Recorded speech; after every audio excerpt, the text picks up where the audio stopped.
Hi, I'm DC, and I know that Top's life would suck without Mew. Hi, I'm Topher, and I really wish that sand was Ray's favorite kind of high. Oh, I don't know that one. It's new. It's off the new album. It's okay. Of course, you know he got a new album. I'm Edison, and everyone swallowed me, then spit me out. Oh, no. For hating you, I blame myself. Oh. I'm sorry to hear that. Seeing you, it kills me now. No, I don't cry on the outside anymore.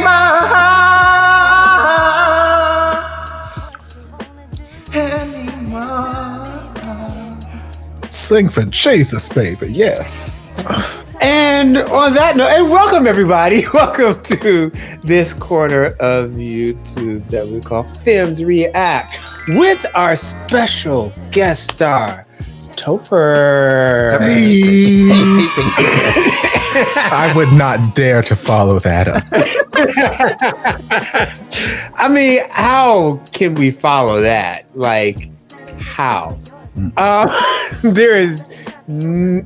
There are no words to describe that performance. Okay. I loved it. So we're back again here on our journey with Only Friends, episode 8. And as we normally do, since it's been a week and we've been like sitting and letting some stuff, resonate. Do we have any follow-ups? I am so ready for a lot of things, but mostly I am so ready to see what fire ass song they are going to add to my playlist this week. Because the last week I don't remember what scene it took place in during the last episode, but We Fade Away, I have had that song on repeat for like days at this point. Like, it is everything. So I'm ready to see what song they're going to add to my playlist. What am I spending my money on this week? So, and this was one of the things I was going to do today, but I'm going to figure that I would do it for the next month. I'm just going to make, as the only person who's ever done this, and it's not actually a real thing, October is going to be BL Music Month. And yes, on the Twitter page, every day of October, I'm going to post a song from a BL that is just a good song, The entire Gaia Subpellicula sound. Yes, and I was trying not to do that because that would take up half. I was actually picking out songs already before I start this, and I was like, which one of these songs from this soundtrack? I'm like, it's impossible. Yes, all of them. Like, GMMTV really has been coming with the fire. I was reading through the comments, and one person was like, people should be a bit more empathetic towards Nick. At least I remember that I was quite harsh. I was like, I'm over Nick. I can't be bothered with Nick anymore. I just wanted to delve deeper because the idea of having empathy for Nick and being a bit more like holding space for his feelings and being more like understanding of where he's coming from. Is Nick a victim? And in this situation with him in Boston, and should we not be kind of like, this is really your fault because you should, did I call him delusional? I was just like, Nick, you're a bit like too much right now. And I don't know if that was like nice, but then also like, it's how I feel. Like when I relate to these characters and I insert myself in these positions, Nick feels very like me after my first crush. Or during my first crush, where he's kind of like longing for somebody despite all the signs that somebody's not that into you. So when I'm over Nick, I'm like frustrated that you haven't safeguarded your own feelings enough and you've kind of gone over rationality, which is not something I love to do. But personally, I don't see Nick as a victim to Boston just because Boston to me isn't that, he's not that maniacal. Like, he's just kind of an F-boy to me. He's not that bad. Like, he's just selfish and he tries to manipulate people, and sometimes he succeeds, but I don't think he has put that much stuff over Nick to control Nick. I feel like half of it is Nick's fault. These are discussions I'm having myself just so I don't verge on victim blaming. So I don't know. Like, yes, I think that it's good to proceed trying to have some sense of empathy. I like to try and have empathy for characters, whether it's this series, that series, whatever. That's great. But at the same time, like you said, they were your feelings in the moment. That is how you felt. You are entitled to your feelings. People are entitled to their feelings. Just because I feel a certain way about a certain character doesn't mean you are obligated to feel that way about a certain character. Your feelings are your feelings, and your feelings are valid.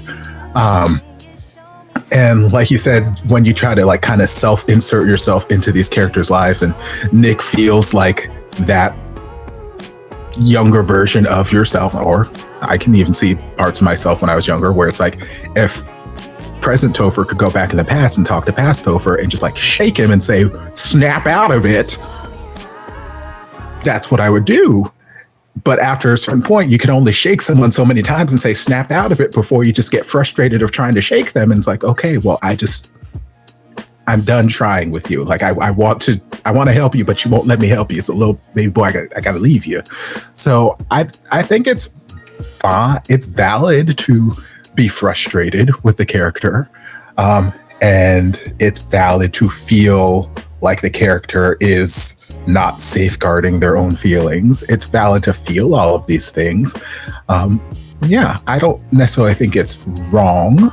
It's just a difference of opinion. Some people may empathize with Nick a little bit more. They may be in similar situations or have been in similar situations, which I'm sorry if that's the case. I don't want anyone to have been in that situation. But yeah, I don't think it's necessarily a bad thing to just be frustrated or over trying to rationalize with a character who can't hear you trying to rationalize with him. There are lots of times I watch series and I'm like, oh my God, I'm done. I'm done with this character. Like I can't deal with this character anymore. And that's just the way it is. So. For me and Nick, just because I can see myself as being there, and so I have a whole bunch of compassion for the character, but then also I know that it ain't gonna change it, I change it. But also I hear other people who are like, oh, dumb bitch, and you're done and stuff. I'm like, okay, that's the way you feel. Everybody's allowed to have their own feelings. This is gonna sound really bad. There's also that this person is a fictional character. I hope that when it comes to real people, it's different, but it's a fictional character. You don't have compassion for them, or you don't have the sort of compassion, but also you're reacting to how you feel and what you were doing and your experience. And everybody, that's why we got like 3 people up here to bring our own experience and our own thing. And don't let them cyberbullying you into being a compassionate person. It's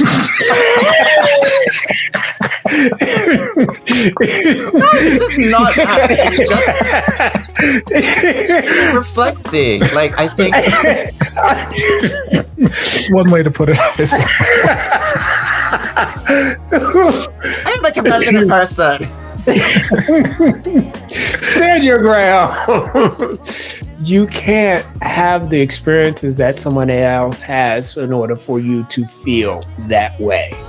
No matter how you think about it or anything like that, that's your experiences are your experiences. I mean, with Nick, I think there are things that obviously he's done which I morally don't care about. I know you guys were like, oh, he invaded privacy and stuff like that. But I'm like, that's not so bad. But it's still...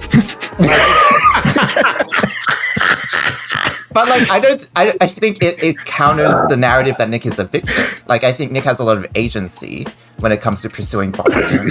I don't think he's been 100% manipulated by Boston when Boston is like, maybe we'll have a relationship down the road.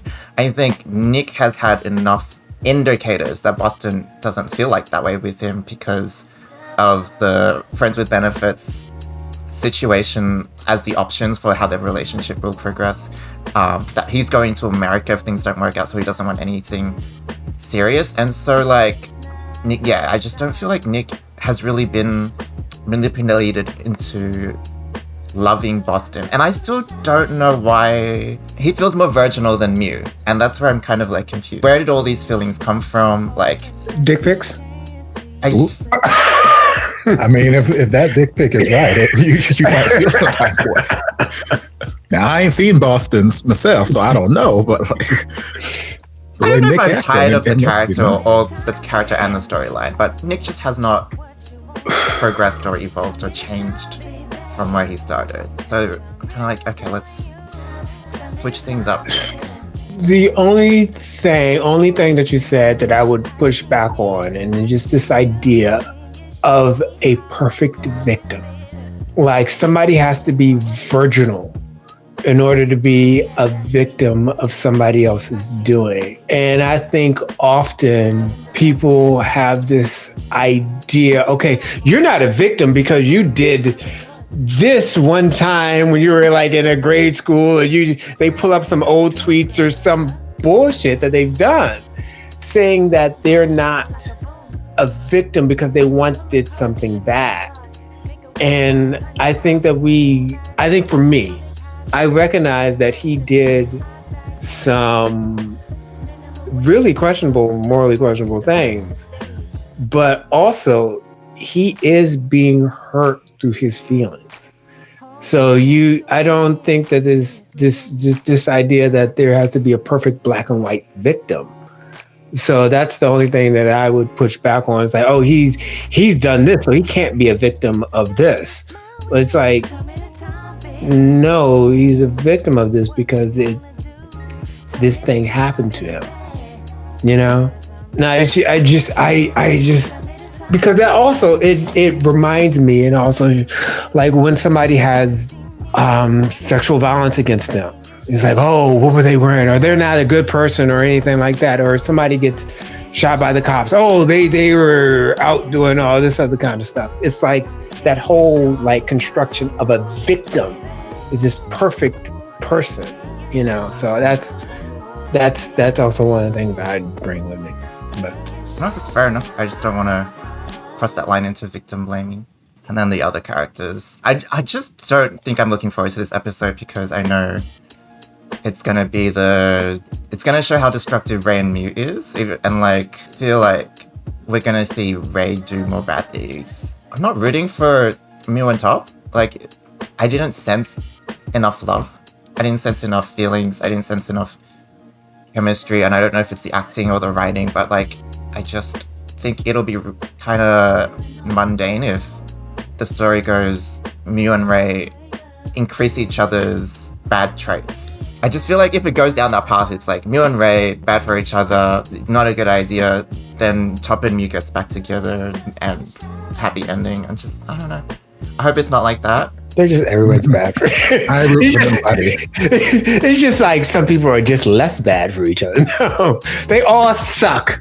Except for Sand. Sand is the less suckiest. No, just ทำเราเจ็บพี่เหี้ยอย่างนี้วะเราทำให้มิวกลับมารักเราให้ได้คนที่กูควรจะรักอ่ะอาจเป็นมึงก็ได้นะ Yes. Lies, Manelli. Yes.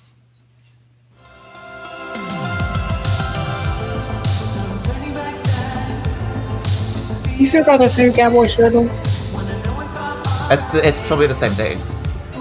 Same day where he's blackmailed Boston. He's celebrating. Fair enough.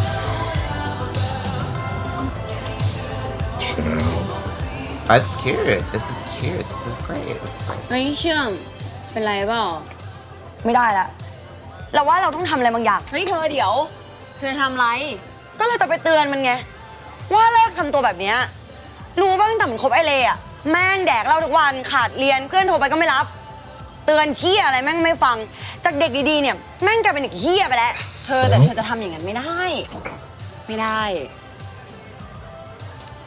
ทำไมจะไม่ได้วะเราเป็นเพื่อนมันนะเว้ย เพื่อนไม่ใช่เจ้าของชีวิตกันนะเชื่อม But she can still have a talk with him. เรารู้เว้ยว่าเธอเป็นห่วงไอ้มิวอ่ะแต่มิวมันโตแล้วชีวิตมันจัดการเองได้เธอคนอย่างไอ้มิวอ่ะถ้ามันไม่ไหวอ่ะวันหนึ่งเดี๋ยวมันก็เดินกลับมาหาเธอเองเธอรออยู่ตรงนี้แหละเนี่ยเขารอเป็นเพื่อนกินดีกว่า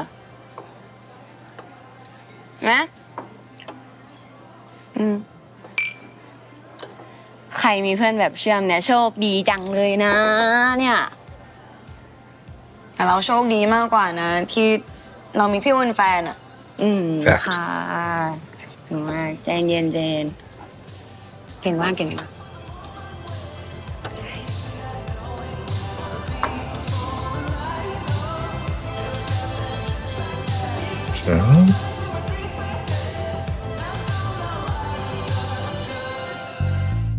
Oh my god, what are we doing? Lord.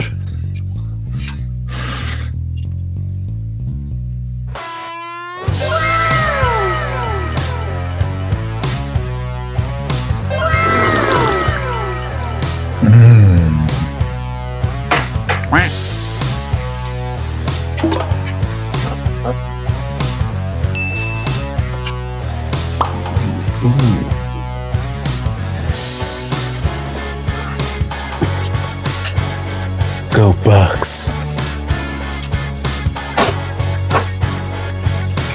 See the Barbie movie.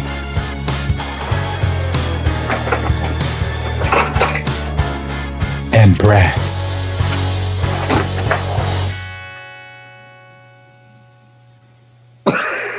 One, two, three. Happy birthday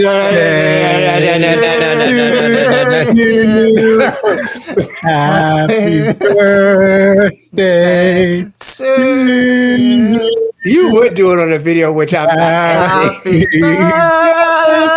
birthday to DC. Bring it home, Christina. Happy birthday to you.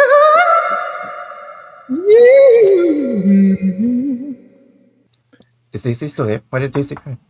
Thank you.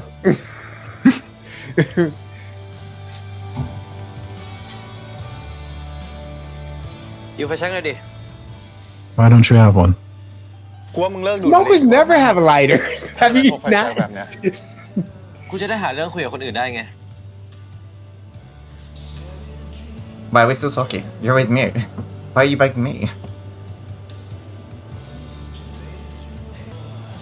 แล้วแขนเป็นไงบ้างอะหายดียัง ดีแล้ว เดี๋ยวนี้กูต้องไปขึ้นศาลอีกอะไม่รู้จะโดนอะไรบ้าง ก็สมควรแล้วเปล่าวะเมาแล้วขับอะยังไงก็ผิดอยู่ดีเว้ยต่อให้มึงไม่ได้ชนใครก็เหอะ รู้แล้วเจียมทำไมวะสำนึกแล้วไง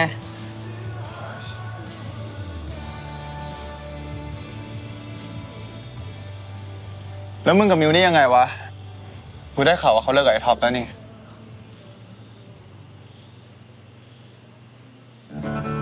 ดีใจด้วยนะมึงจะได้ข้ามเฟรนด์โซนสักทีหนึ่งอะ ก็ดี แต่ก็ต้องดูกันไปก่อนนะมึง อย่างน้อยเขาก็ให้กูข้ามเส้นเพื่อนเขาได้แล้วอะก็โอเค Like my school ก็ดีแล้ว president. นี่มึงจะได้เลิกแอบรักสักที Girl, it ain't been a secret. Right? Worst cut secret อะไร ever. วะเนี่ย ทำไมกูจะต้องไม่โอเควะมึงได้เป็นแฟนกับคนที่มึงแอบรักเลยนะเว้ยแม่งโคตรฝันที่เป็นจริงอะ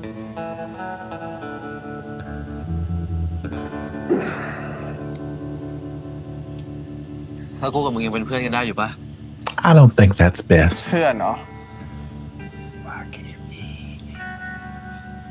กูกับมึงไม่เคยเป็นเพื่อนกันตั้งแต่แรกอยู่แล้วเปล่าวะ Oop. เราสองคนไม่มีอะไรเหมือนกันเลยเว้ยแล้วอีกอย่างกูก็ไม่รู้จะเป็นเพื่อนกับมึงไปทำไมวะ แต่ตอนอยู่กับมึงอะกูโคตรมีความสุขเลยนะเว้ย That's nice. Sir? เดี๋ยวมึงก็มีความสุขตอนที่มึงได้ใช้เวลากับไอ้มิวอะ Jesus. สิ่งที่มึงทำกับกูอะนะเดี๋ยวมึงก็ได้ทำกับมิวเผื่อมึงอาจจะมีความสุขกว่าก็ได้ Yeah, right. Do what's best for yourself, baby. Right, you can't not have your cake and then eat it. I don't know how that saying goes, but No, you got it. why can't you not eat your cake? You should be able to eat your cake. You can, but you can't also have it at the same time. Right, because after you eat, it's gone. Oh. That's what having means. Yeah, you can't. Oh my God. So we've been doing reactions for at least over a year, right? And I remember when you originally first brought this up, and you're like, I don't understand how, like, because I always thought it was just so simple. I doubt you didn't know that you can't, to have it is to physically have it. But after you eat it, you no longer have it. But you know how, like you say, you have food, like you have McDonald's, it means you eat it? Like, I just thought it meant you can't eat your cake, but then also eat. No, it means it's like physically possess it. Yes. Why would you, like, need to physically possess cake if you're not going to eat it? Because it's beautiful. Just have you eat ever your seen cake. a gorgeous cake you didn't want to eat? That's all cake is there for. Nobody's eating cake in a museum. Yes. But then after you eat it, you no longer have any cake. But you've had the cake. But it's gone. Now if you want some cake, it's gone. Just buy a new cake. You can have so much cake. And then There's a cake shortage in the world, okay? Right. Cake, bake a cake, get some flour, get The some bakery eggs. is cutting you off. That's why Thanos wanted to take out half the life in the universe because there's a limited amount of cake. Thanos was like, people need more cake in their ass. Yes, that's what it is. Idioms make no sense. พี่เป็นอะไรของพี่วะ พี่จะเอาไงกันแน่อะพี่มาถามจีบผมก่อนนะเว้ย Wait, is this not Jenny's? What? What? I'm sorry? ปั๊กพี่โยเกิดอะไรขึ้นอ่ะ Oh no, poor baby. พวกมึงกลับไปเถอะ What? I'm not y'all breaking up this happy home มึ too. งช่วยกูหาคำตอบหน่อยดิว่าพี่มึงอะเป็นเหี้ยอะไร Girl, I do not want to get involved in มึงรู้ your ปะตอน marital แรกอะ affairs. พี่มึงอะตอกกูมาเป็นเดือนเลยนะ กูนี่ใจแข็งไม่ยอมเล่นด้วย แต่พอตอนเนี้ยกูอยากจะจริงจัง อยากย้ายไปอยู่ด้วย พี่มึงบอกไม่เอาด้วยแล้วอะหมายความว่าอะไรวะ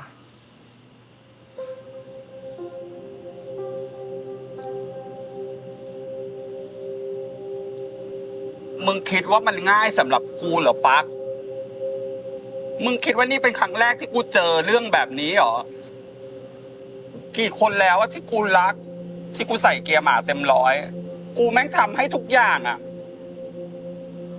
กี่คนแล้วที่กูปั๊มกุญแจห้องให้เขาไปอ่ะ Girl, preach.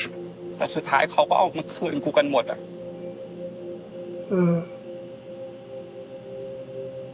กูแค่ไม่อยากให้มึงให้ความหวังกูแล้วสุดท้ายมึงก็ทิ้งกูไปอีกคนอะ ถ้าพี่คิดว่าบนโลกเนี่ยมันจะไม่มีใครจริงจังกับพี่แล้วอะ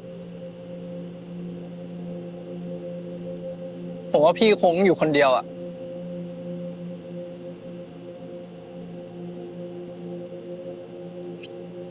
Okay, there's more plug for everybody else then. งั้นก็ไม่เห็นจำเป็นต้องมีผมเลยดิเราก็เลิกกันเถอะ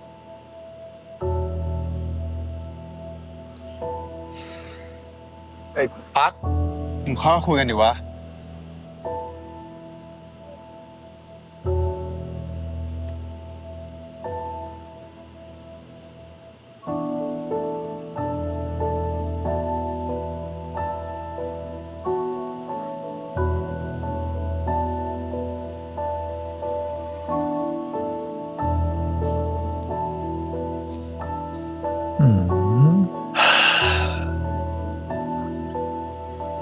Why are they doing this?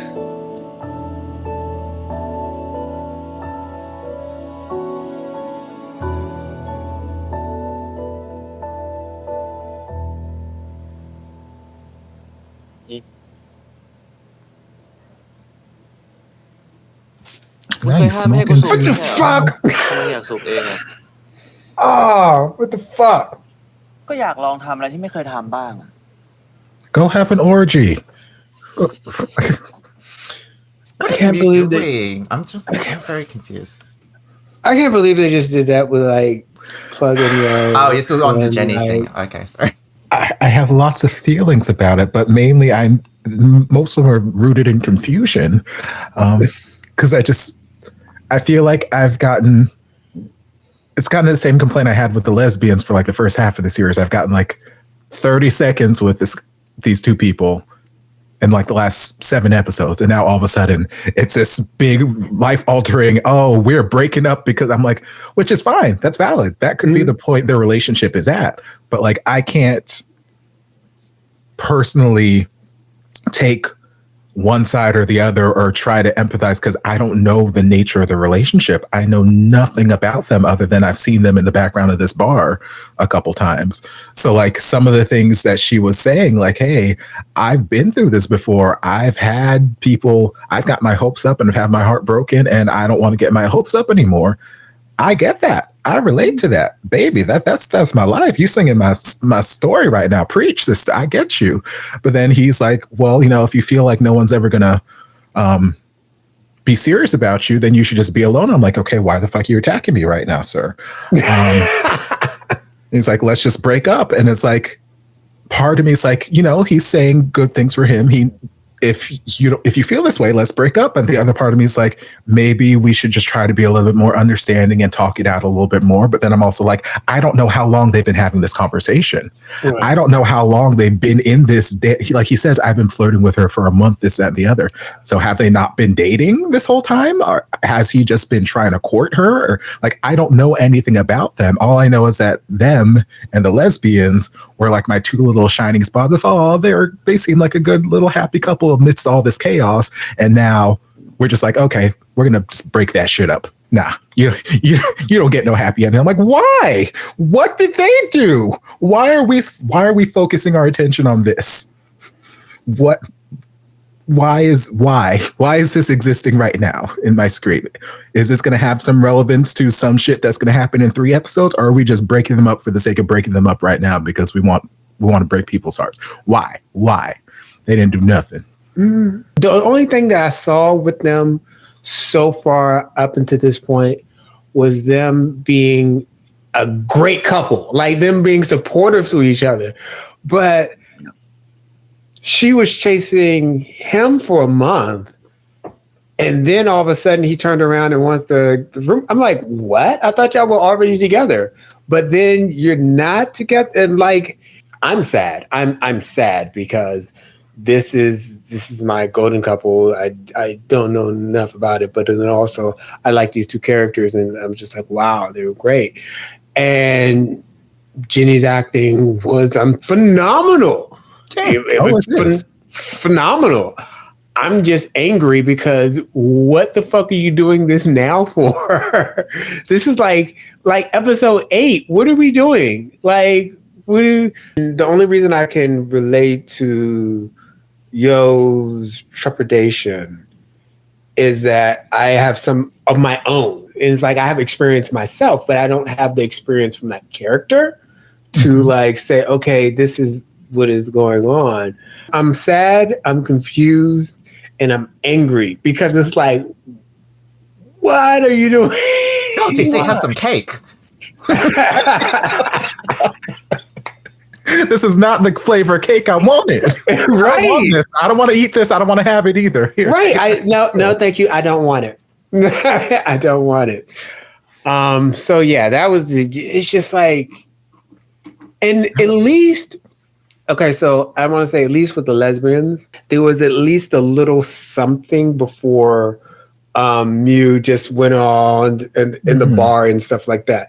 At least you got a little something even in that episode beforehand with Trum being drunk. And so this is just like left field. He's like, what the fuck? This is maybe where I'm like, okay, I'm compassionate, but maybe not as compassionate as you all are.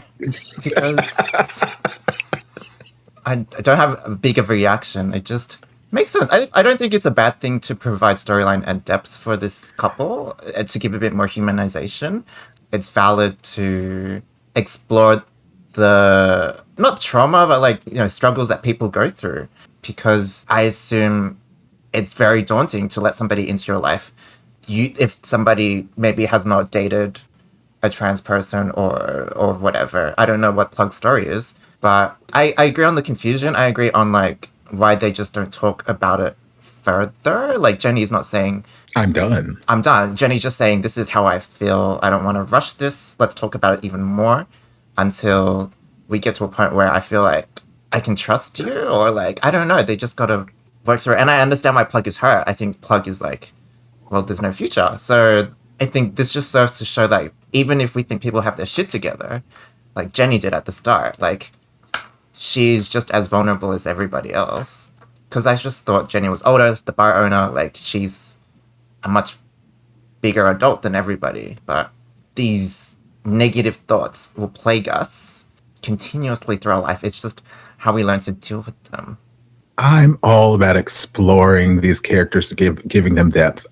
For me, it's just the fact that we didn't explore them. We just went from, hey, they're happy to, hey, they're breaking up and we're shoving it in your face. And I'm like, why? What narrative purpose to the storyline right now does this breakup serve? Because like if it doesn't serve a purpose, which, you know, it may, I might be speaking too early, but if it doesn't serve a purpose, why are you shoving it in my face with this whole scene? Like if you could have just told me they broke up off screen or something, I'd be like, okay, that's sad, but whatever. But like you're shoving this breakup in my face for some reason. Why? And I'm just hoping that there is going to be a why and not just the, hey, we were just trying to fuck with people's emotions and make them feel sad for no reason. I don't know. I'll wait and see. But it just came out of nowhere. We went from 100 to 0 random. And now Mew's smoking. I don't like it. I don't like this correlation of Mew turning to bad habits after he broke up with Top, after he got cheated on, after he got revenge on Boston. I just want these things to be less correlated. I want him to get revenge on Boston and still be a happy chappy and not kind of like do things that narrationally are suggesting that he's spiraling or like not dealing well with the breakup. Because I like understand, you know, like his self-esteem is hurt. Like he's like, somebody cheated on me, I'm not good enough, etc., etc. But you can still have revenge and not be like, oh, I'm such a pious character anymore, and still like be morally great. But we're seeing such a descent like in the themes around Mew. I always knew that Mew was going to, he's a round character and he was going to go from being like this perfect person. I just thought it was going to be in the relationship with Top. But of course, this is going to be, I knew he was going to come off and fall down and not be good. Him not being in a relationship with Top is something I didn't expect. I thought he was going to stay in that relationship with Top and slowly still bring him down. And he was going to learn, after he hits bottom, then he'll learn a lesson and then, you know, go back to being pious or whatever, but, or semi-pious. But this was something that's going to happen in the story. Well, it sucks. I just want to still be a good person and get revenge. Like, whatever.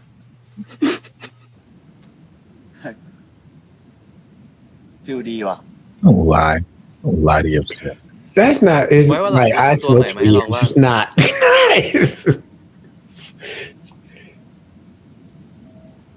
Also, you're not really coughing. I was going to say, the first time through, you were not like, ooh, this is delicious. Right. Unless they like Newport's 100. No, I'm just kidding. You got the menthols. Cool 100s. Now Mew is going to be talking like this.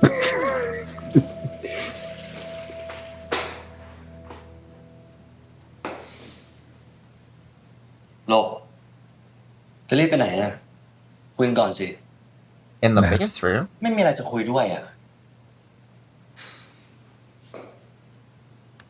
เดี๋ยวนี้ดูดบุหรี่ด้วยเหรอ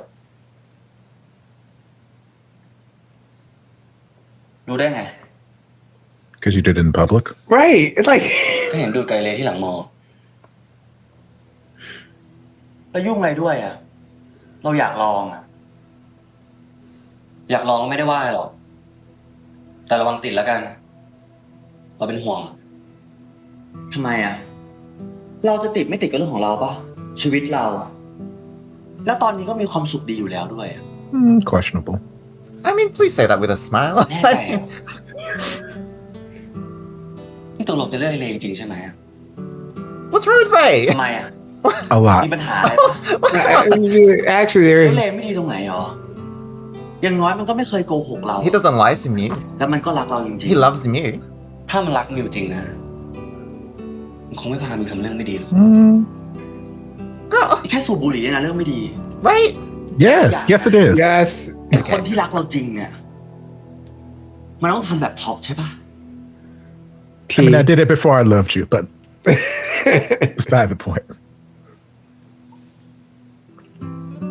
Not me out here taking up top side. Lord, Right. Look at you. never thought I'd see the day.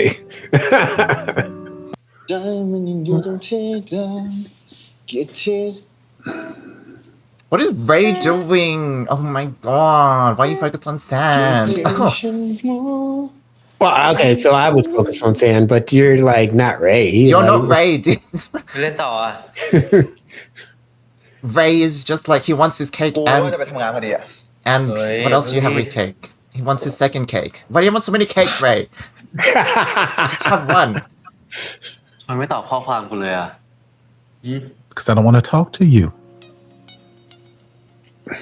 กูยุ่งๆอะ I'm busy, right? แล้วกูก็รู้สึกว่า อะไรที่มันไม่สำคัญ กูแค่อ่านเฉยๆก็พอ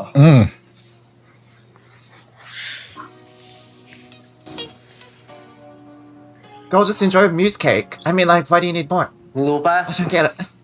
กูไปขึ้นศาลมาแล้ว That's nice. เขาบอกให้กูไปรายงานตัวบำเพ็ญประโยชน์ด้วยอ่ะ So I I'm your แล้ว social เขาก็ให้ worker. กูเลือกด้วยนะว่ามีบ้านพักคนชรากวาดถนน แล้วก็ไปเล่นดนตรีให้เด็กฟังอ่ะโคตรน่าเบื่อเลยเนอะ go clean the street. Maybe you'll get run over. No, I didn't go to court. I don't want to go with you. ไม่เอาอะ Asking for all to come do your community service. กู Right. ต้องไปด้วยวะ Right, Sand. Show the เพื่อน boundaries. ไปอ่ะ Don't let Ray push you around เป็นเพื่อนกูหน่อยดิ anymore. Why don't you ask Company, you to ask your come on? boyfriend. อย่าง Right. น้อยก็คงจะไม่ร้อน จริง ดีกว่าไปกวาดถนน มึงเล่นดนตรีเป็นด้วยเหรอ ก็ไม่เป็นเลยดิ แต่กูร้องเพลงได้ไง แล้วก็ให้ Well, you better download some tracks off YouTube. Sand, just lay Don't down. do it. No. Good, good. Thank ไม่ you. ใช่ธุระของกูอะถ้า Right. มึงอยากหาเพื่อนไปอะก็ไปชวนไอ้มิวดิ Exactly. Yes. ก็ไอ้มิวมันเล่นกีตาร์ไม่ได้ไง What Then go sucks to clean be the you? street. Oh my god. ไปกับกูหน่อยนะ No. ไม่ใช่แค่ช่วยกูนะเว้ย แต่มึงยังได้ทำเพื่อเด็กๆ Those ที่เขา orphans ไม่ don't มี need พ่อไม่ me. มีแม่ You help the เขาจะ orphans. ได้ฟังเพลงจากมึงสัก 2-3 ชั่วโมง They will enjoy the music just as much if you got it off YouTube. กูจะได้ไป I could find you 50 karaoke tracks in a matter of 30 seconds. ประจำมหาวิทยาลัย Ray, You know what what? the You're right. hell? I'll go help the orphans without you on another day. Sand. Sand. Don't do it. Don't do it. He's falling for it. He gonna do it. ต้มยำเส้นเล็กรสเจ็บเผ็ดแบบนรกถามหา มีอะไรก็รีบพูดมา ไม่มีเวลาให้คนตอแหล เชื่อม เราขอโทษนะ เราทำเพื่อนเชื่อมเจ็บ แต่ที่เรามาวันนี้อะเพราะว่าเราเป็นห่วง ห่วงเรื่อง มิวไม่เหมือนเดิมอะ แล้วใครล่ะที่ทำให้มันเป็นแบบเนี้ย Me. Say me. Say I am. Say, okay. จริงๆ เราก็ห่วงมันนั่นแหละ เราก็ไม่ได้ชอบหรอกนะที่มันไปไหนมาไหนไกลเลยอะแต่ก่อนนะก็คอยช่วยกันห้าม แต่เดี๋ยวนี้พากันลงเหว จริงๆ เราเคยเชียร์ท็อปนะทำไมท็อปถึงทำแบบนี้วะ ไอ้บอสตันนี่มันมีค่ามากพอที่จะให้แลกกับไอ้มิวเหรอ ฮะ ยังไงอะมันเด็ดมากเลยเหรอ คือมันไม่ใช่อย่างนั้น Willing แต่ to ว่า risk it all. เชื่อมฟังเราหน่อยเถอะถ้าเชื่อมช่วยเราได้ ช่วยเราหน่อย คือสุดท้ายแล้วถ้ามิวไม่ได้กลับมาคืนดีกับเรา ก็ไม่เป็นไรเว้ยแต่ว่า เราไม่อยากเห็นมิวพังเพราะเราอะนะ ช่วยเราหน่อยเถอะ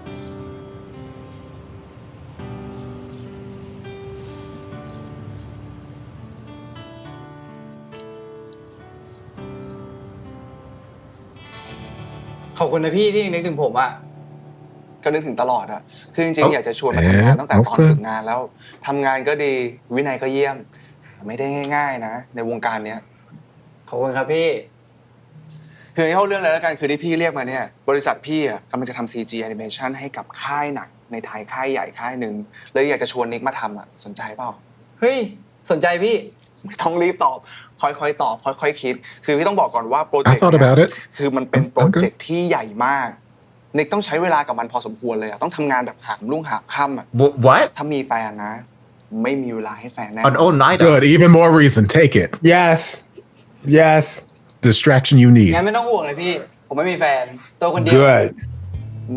งั้นก็ดี เพราะว่านิกต้องใช้เวลาอยู่กับพี่อีกนานเลย Oh, is that so? Can we talk to HR first? แล้วเนี่ยเป็นไงบ้างกับ The director that gives me ตั้งแต่เรี CGI. ยนจบอะ Oh, เลิกกันแล้ว มีปัญ he's หาหลายอย่าง single and ready to. ปกติพี่ไม่รู้อะ ไม่เป็นไร คือพี่ไม่ค่อยเล่าให้ใครฟังด้วย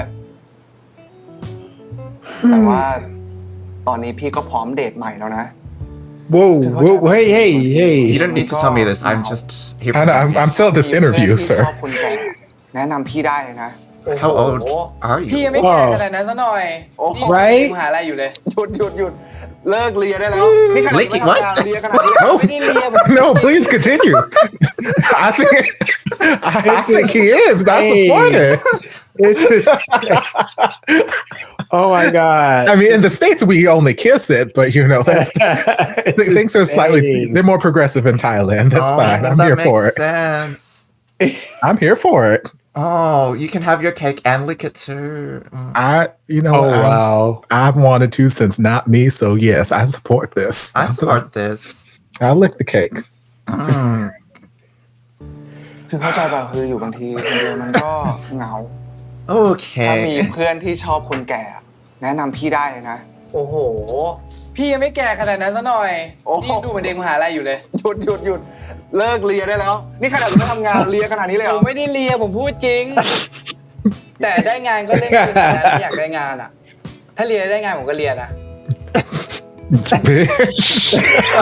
It's the same. It's not. They're just trying to find any reason to keep repeating it. Oh my god, it's just a common thing.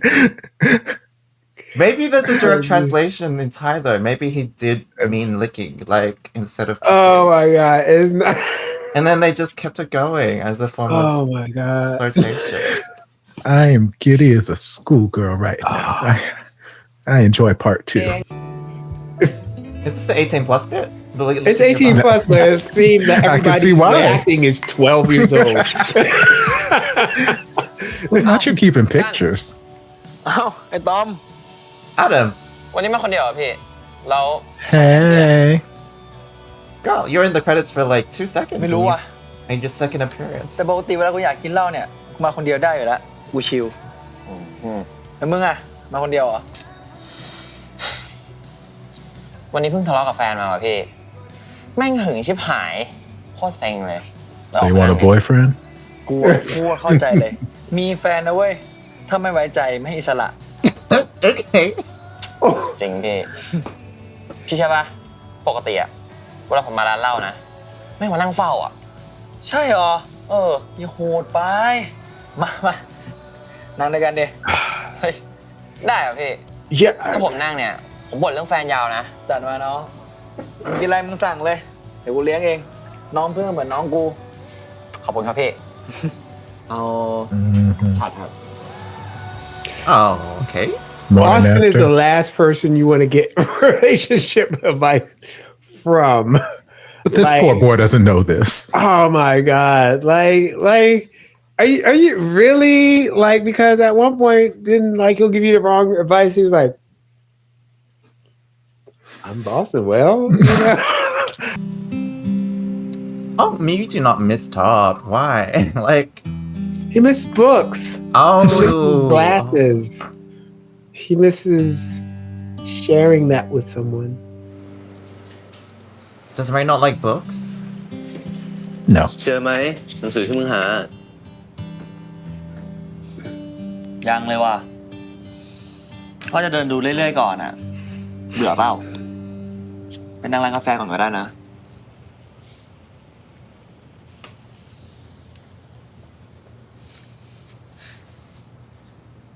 กูไม่เบื่อหรอกมึงเลือกไปเลยไม่ต้องเป็นห่วงกูหรอก What is that face mute? What is that? แต่กูเบื่อว่ะ No. มึงเบื่อกูเหรอ ฮะ เฮ้ยไม่ใช่เบื่อตัวเองว่ะพวกกูจืดไปยังไงก็ไม่รู้ว่ะเฮ้ยมึงอย่าคิดมากดิมึงไม่ได้จืดเว้ยแบบมึงอ่ะกำลังกลมกล่อมเลยรอ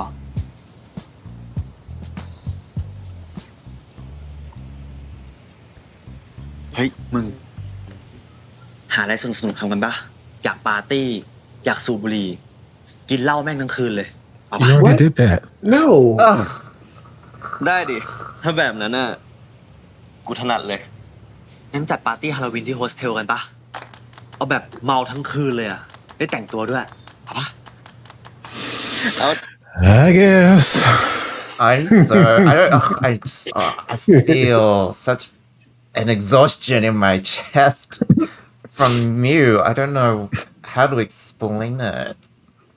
All those feelings you were feeling about Nick last episode, just it's Mew today. This Mew got me exhausted. This it's emotional whiplash, I tell you, Lord.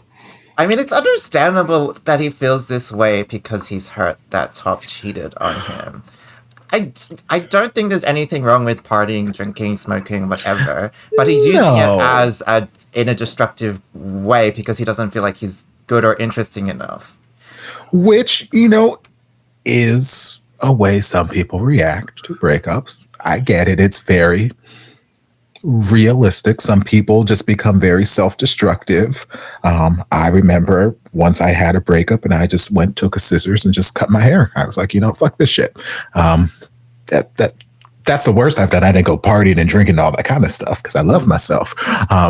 But yeah, that is a very realistic response for some people. I don't like to see it because it feels so out of character for the character that they had developed Mew to be thus far. But again, like you said, it's understandable because he got hurt so deeply and it's just kind of shaken up everything that he's believed in to the point where it's like, I was this good boy and this, that, the other, and that still got me this heartache. So clearly me being a good virgin, being good with my studies and obeying the law and not smoking and not drinking and being the ideal model citizen wasn't worth shit because I still got hurt in the end. So you know what? Let's just go have some fun. Let's party. Let's do all this kind of stuff. What I was doing before wasn't working, so I'm going to change it. I'm bored of myself. It's valid. It's unfortunate to say, but it happens. But I think on top of that, it's also he's probably looking around at his friends and everyone around him is like going out smoking and drinking, and it's not just like, okay, we can say Ray, but also Ray, Boston, Chun, like everybody else is being like, he's being the only responsible one. So he's like, and that was always his moral tug at the beginning. Like he wanted to be, I'm a virgin or I'm a stable. Everybody else forcing him to like just have sex with somebody and just be like us. And it's like, okay, I'm gonna be like y'all. I've been this paragon of morality and trying this.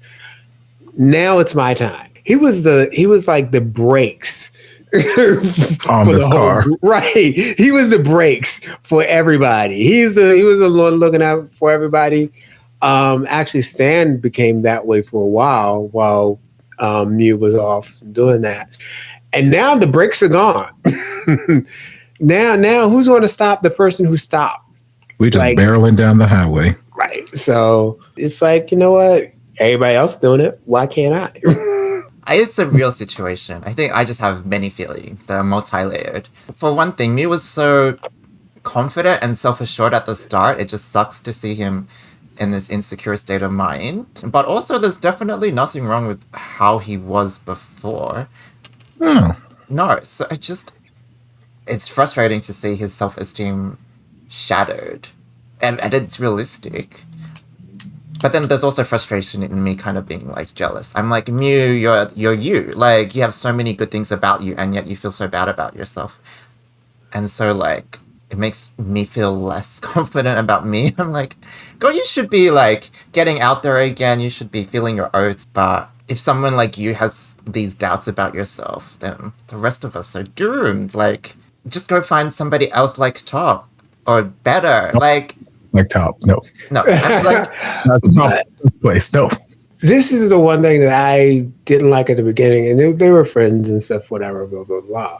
There was nothing wrong with him at the beginning, but he was getting outside messages from everybody that there was something wrong with him.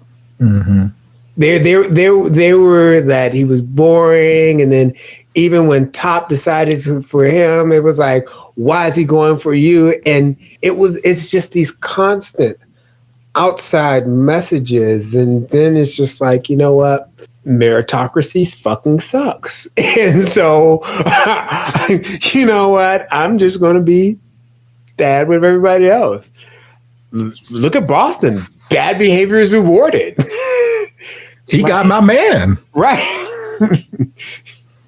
So it's not just that, but it's like the continuing messages. Then it's just him breaking after all of that, and I'm just like, well, he's gonna have to go through this. Mm-hmm. You know, read a self-help book. How to love yourself or something. He doesn't like books anymore. He's bored with them. Right. He doesn't have glasses. He doesn't like books. Right. And so, you know, because books remind him of his love for Top, because Top was the only one who appreciated his bookishness. Oh, it's like, well, why are you reading self-help books? Yourself sucks. Why? No. The other thing I'm frustrated with is obviously Ray is here for Mew, but Mew is so detached from the present and from Ray. Like, they're making it very obvious that Mew is not with Ray for the right reasons at this point. Oh. They invited Boston. What you said in Boston? Wow, that's so civil. Or did they just make it a public thing? Oh, Top. Just everybody. Why Top? Oh, Daddy's Little Monster. Yay. I don't know if they sent it out to everyone or if they just made it like a public thing and it's just like popping up on people's radars.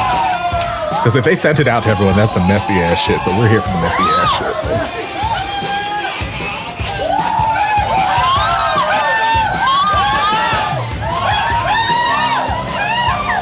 I like this choker though. Oh, what is this? What? โอเคเปล่า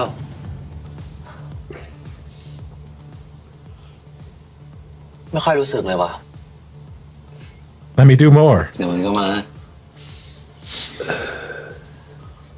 Oh, this is great. ขอบคุณมากๆนะมิวที่เลือกกูอะ I got so many บอกแล้ว feelings. ไง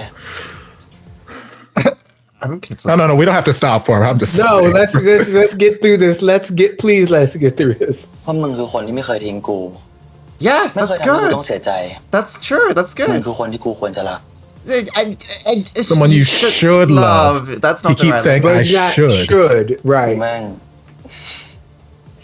กูรักมึงว่ะมิว And I should love you too. Ditto. That's not, I love you.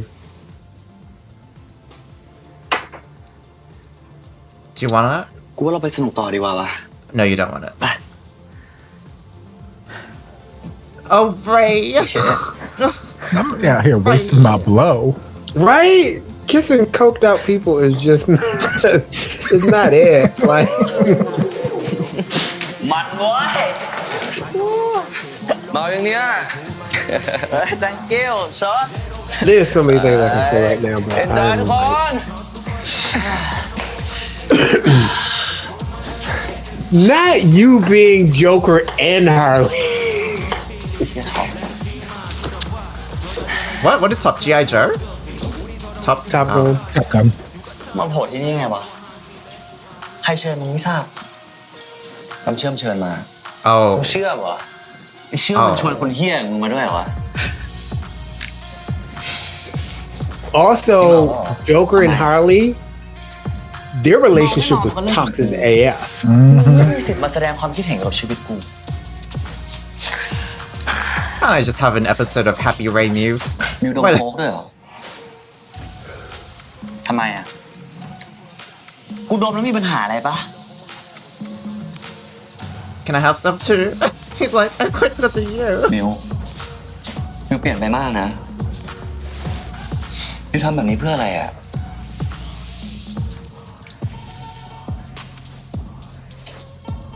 เพื่ออะไรเหรอก็ตัวเองไงความสุขกูมึงรู้ปะตั้งแต่กูไม่มีมึงอยู่ในชีวิตเนี่ยนะกูมีอิสระขึ้นเยอะเลยกูไม่ต้องมานั่งนอยว่ามึงจะไปเอากับใครอีกตอนนี้กูสนแค่ตัวกูสำคัญที่สุดส่วนมึงไม่มีอยู่ในหัวกูเลย No, Dr. Quinzel. อะไรมองอะไรฮะ เฮ้ย ไอ้มิวมึงทำอะไรเนี่ย กูอยากทำแบบนี้มานานแล้วอะแบบนี้ด้วย Oh, really? Nice.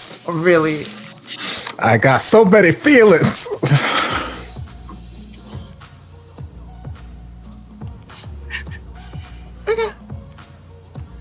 Ray, you're so... Oh.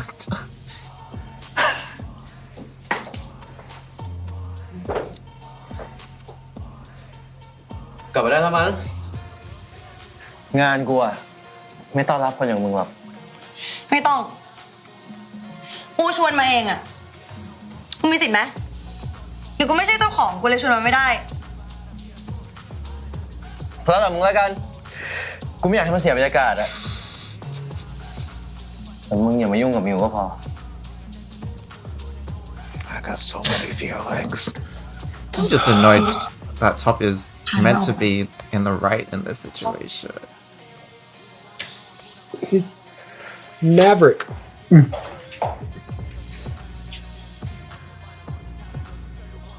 มึงเล่นยาในโฮสเทลเหรอวะ มึงมีสมองคิดบ้างปะเนี่ย โอ้ยเชื่อม อย่าตึงดิ มึงไม่เห็นเหรอเขาก็สนุกกันน่ะ นี่มึงหัดรับผิดชอบตัวเองบ้างปะเนี่ย ฮะ Please. มึงเพิ่งโดนเรื่องเมาแล้วขับไปเนี่ย ถ้ามึงโดนจับอีกมึงเข้าคุกแน่นะเว้ย Oh, that is a โอ้ย good เชื่อมอย่า point. บ่นมากดิ มึงเป็นแม่กูเหรอ แต่แม่กูตายแล้วเว้ย There you go. เหี้ย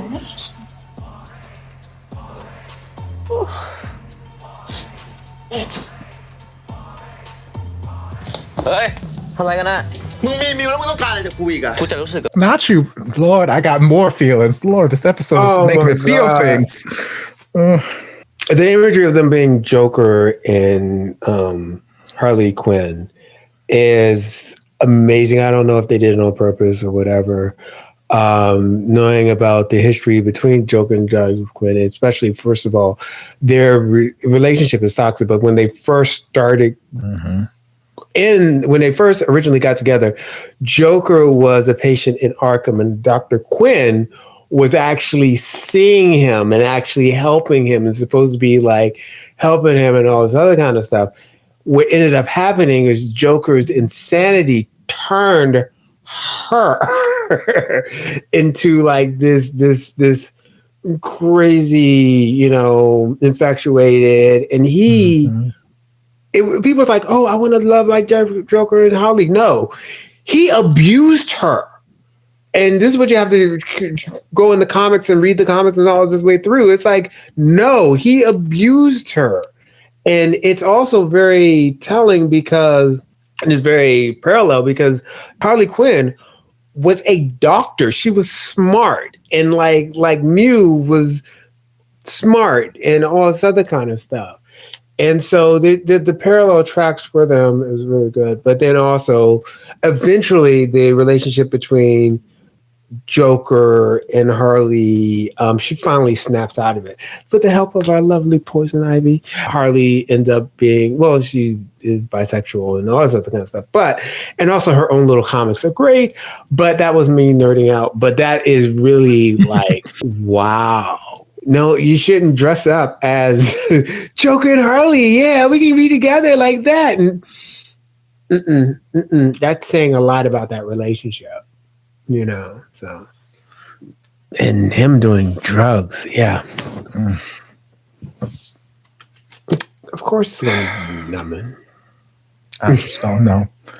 I mean, first, it bothered me to no end that yes, they were Joker and Harley Quinn, but they weren't in the same movie, same universe. Oh, well, that too. Joker. I'm like, okay, we're just gonna mix and match and just say we're a couple, I guess. But like, it makes me so uncomfortable to watch because it's like watching a ship go down and you can't do anything to help. You were just my ship. It is just a power. Well, not even that, like a physical ship. Like it's like watching a car crash or just like some sort of disaster that you cannot help. You cannot do anything to help the situation. You just have to stand there and watch the carnage. It just, I feel so helpless and uncomfortable because like,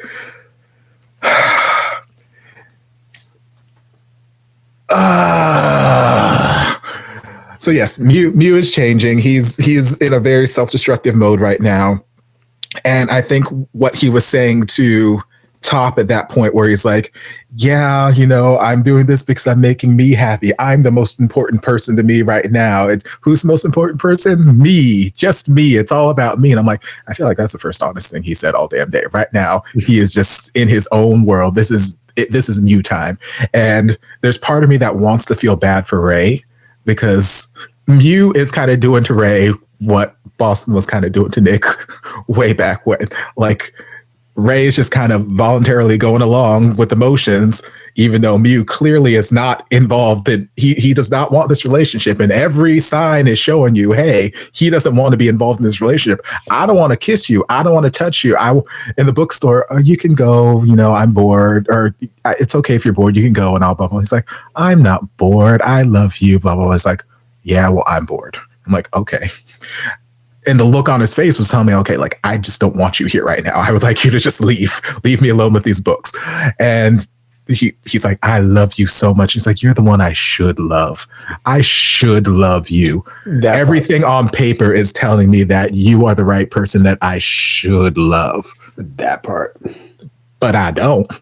We're leaving that part of the sentence off, but he's like, I should love you. And then Ray's like, I love you so much. Let me kiss you. And Mew's like, hey, let's go back to the party.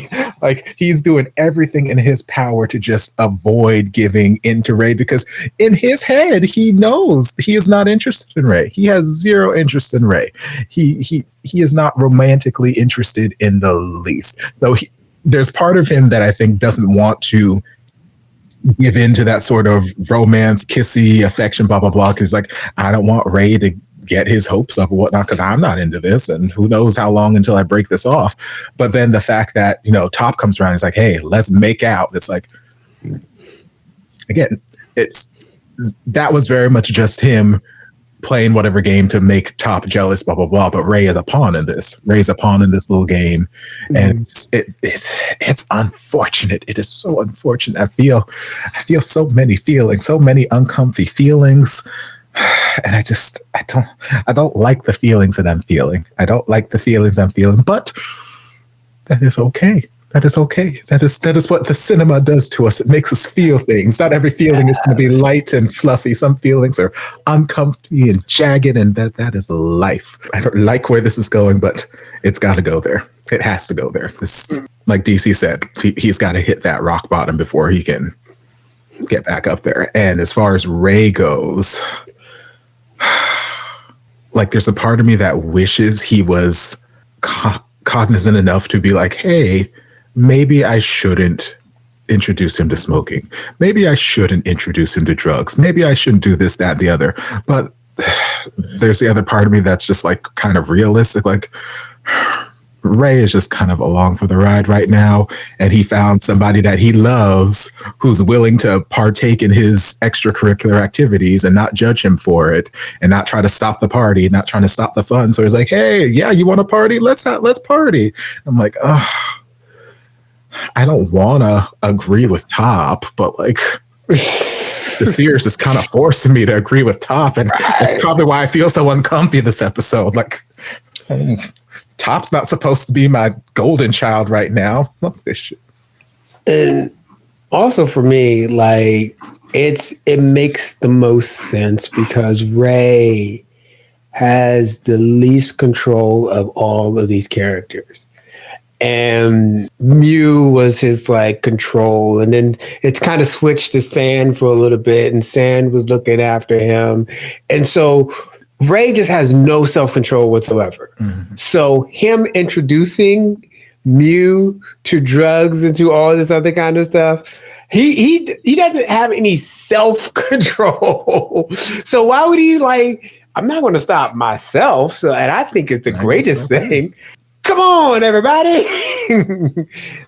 Let's go straight to hell. You know, it's like, but I expect that from Ray. With Ray and those people kind of putting on the brakes and stopping him and trying to control him and like parent him.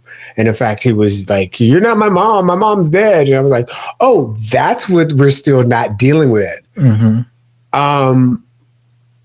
All those people around him are stopping him from hitting his bottom, to stop him from getting to where he needs to. You don't have to hit your bottom, but some people, it is very necessary. And I think for Ray, this path is needed for him to like really get down there, because he's had everybody there for them that's like cleaning up and this and that and other stuff. But when he gets down and out and he hits that bottom, he's got to go up. So we hate to see it, but it's needed. Like, it has to happen. I'm just afraid that his bottom is going to be at the bottom of a 6-foot grave. And I don't want to see it, but it is a reality. Unfortunately, not everybody makes it out of addiction. That is very true. Ends are always the same. Jails, institutions are enough. So why are we hitting bottoms when we can lick bottoms? I mean, like... And back to Nick. Back to Nick. Yeah, Nick, I'm just so happy that Nick is getting a job and he's going to be going and doing. He's like, you know what? Ton, you didn't like me, living his like best life, you know, that the later part of Waiting to Exhale, you know, and just getting to business together and things like that. But I don't like the way that his new employer was talking about. I just don't like it. I don't want him to mix. I don't want him to either do transference, and I don't want him to do the job. Just do the job. Just do the job. Don't do any people. Yeah. But they knew each other. They had a prior relationship as university, like in the same course. Like he's the senior, right? Yeah, but just do the job. Don't do your boss. Do the job. Girl, you can have your cake and eat it and lick it. Like no. This is not. I don't know. Like, I don't want to see Nick go down that path, but they were layered on very heavy-handedly. That whole, just that whole entire conversation between the two of them. So I'm like, something is potentially going to happen there. But I'm glad that he at least has this distraction from Boston for the time being, because heaven knows he needs it. If anybody needs just time away from this friend group, it is baby boy Nick. He needs to just get away, stay away, focus on something else, dedicate that energy that he would have dedicated to stalking Boston to, I don't know, get an MBA. Going back to Ray and Mew, I mean, like, I echo everyone's sentiments. I think Ray is so giddy that he is with Mew, that he's willingly enabling Mew and his wishes because he's like, this is what Mew wants and I want Mew to be happy, which is understandable. What I'm frustrated is that as someone who's rooting for Ray and Mew, I just don't think I just feel like the show is very pious in a way, like kind of going, oh, these two people are on a destructive path and it's not good for each other. And I just feel like we're doing this because we need to end up with Mew and Top and Sand and Ray again. God, I hope not. I just think like there's also an alternate universe where Ray and Mew could have wanted to heal and be better people for each other. And I think this is where also my other conflict is. I don't judge like drug use. I don't judge partying and alcohol. So it's just like weird for me to attach this downward spiral with all the morality of drugs and stuff. And so like, because they're going, Mew is doing so and so, they're conflating it with him lashing out at Top, doing all these actions because he's hurt by Top, because he wants to be a more interesting person. He's trying to escape from things. Like, there's all the possibilities that he just wants to try things and be open-minded, but it's all because he hates himself. And it's just, I think it's just annoying that we're mixing all these messages together. I think it's annoying that Ray isn't using any opportunity to self-reflect, and I guess he has to hit a bottom. I thought the drunk driving was a bottom, but obviously it's not a bottom enough. No. So he didn't get hurt nearly enough for that to be a bottom. No, that is like no one else died. Like, yeah, he would have had to hit someone else, and they would have had. And I think for me, especially, I want to say for me, it's not the drug use; it's the destructive use of drugs. It's the way that he's drinking, the way that he's using the drug, the way he's. So it's not about it being morally good or bad if you use drugs. For me, I'm just saying the way that he's doing this is a problem. The way that addiction is a specific thing. It's not just simply, oh, you drink, so you're an addict. No, it's a specific defined thing in which there's certain outcomes and things like that happen. And I'm not saying that addiction in and of itself is a morally bad thing. It is a disease. It's a problem. So Ray is not morally bad. He has a major problem. No, but not Ray, but Mew. Mew is smoking. Mew is doing the cocaine. It's just, this show is I don't think it's the drug use or the particular actions themselves. For me, it's the motivation behind the actions, because similar to what Ray's been doing this whole time, the whole reason he keeps drinking and drunk about, he's numbing this pain for this issue that he is not dealing with. He's avoiding dealing with this issue, avoiding dealing with this pain. He's just numb. Give me those drugs, give me that alcohol. And now Mew is in a similar thing where it's like he got hurt by Top. And rather than letting that hurt, dealing with it, moving on with life, blah, blah, blah. He's like, I don't want to deal with this pain. And he is using all of these other things to kind of numb that pain. And I don't want to see him, like, he may not have an addiction problem now, but I don't want to see this numbing of the pain lead to that addiction, because he took that bump real quick and he's like, I don't feel a thing. And it's like, well, you don't feel a thing after this first one. Why don't we just hit a second one, and it can very easily spiral down this path. And then he might one day just all forget about Top. Forget about Top. Top's not even a fixture in his life, but he's developed these habits and could potentially develop this dependency on this, that, and the other. It's like, that's where I don't want to see him go. So I don't care, because like I don't care if people do drugs, whatever. That's fine. Do what you want to do. It should live your best life. But for me, it's his motivations behind what he's doing, the reasons why he's seeking out these drugs, why he's doing all this intense partying so much in such a small span of time, that it's like, that concerns me. We can heal in other ways or whatever. Exactly. We can heal by licking ass. Come on. Oh my God. We are There's nothing that can't heal. We're only licking cake. Oh my God. We are just like. He's not even about licking ass. Oh no, we are licking ass. I forgot. No, the interview. Yes. Sorry. No, we're kissing. No, we're licking. We are licking. มึงจะมาทำไมวะกูไม่เข้าใจอ่ะกูไม่ได้อยากมานะเว้ย ก็ไอ้ต้านไม่คุยกับกูอ่ะ Pee Wee Herman? ทางด้วย He's adorable. กูเลยอยากมาเจอที่นี่อ่ะ มึงนี่แม่งตื้อชิบหายไหนบอกว่าจะพากัน move on ไงที่มึงทำเนี่ยเขาเรียก move on เป็นวงกลมนะเว้ย I mean, baby, you have this party too. Why are you here? To move on.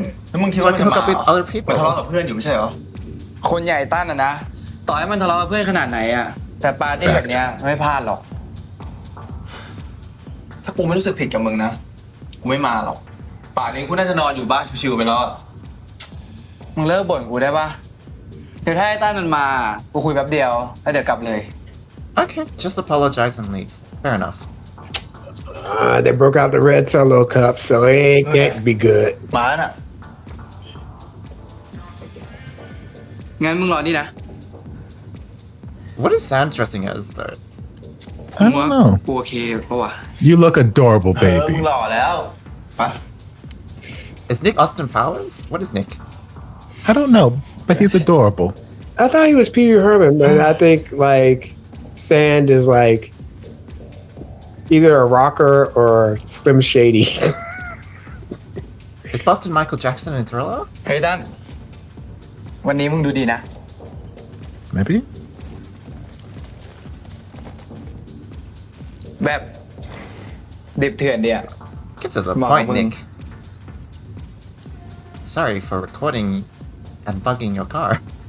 มึงกูได้ฝึกงานแล้วนะทำแอนิเมชันอะทำหนังด้วยนะรุ่นพี่ที่เขารู้จักกูอะเขาจ้างกูไป มึงบอกกูทำไม Yeah.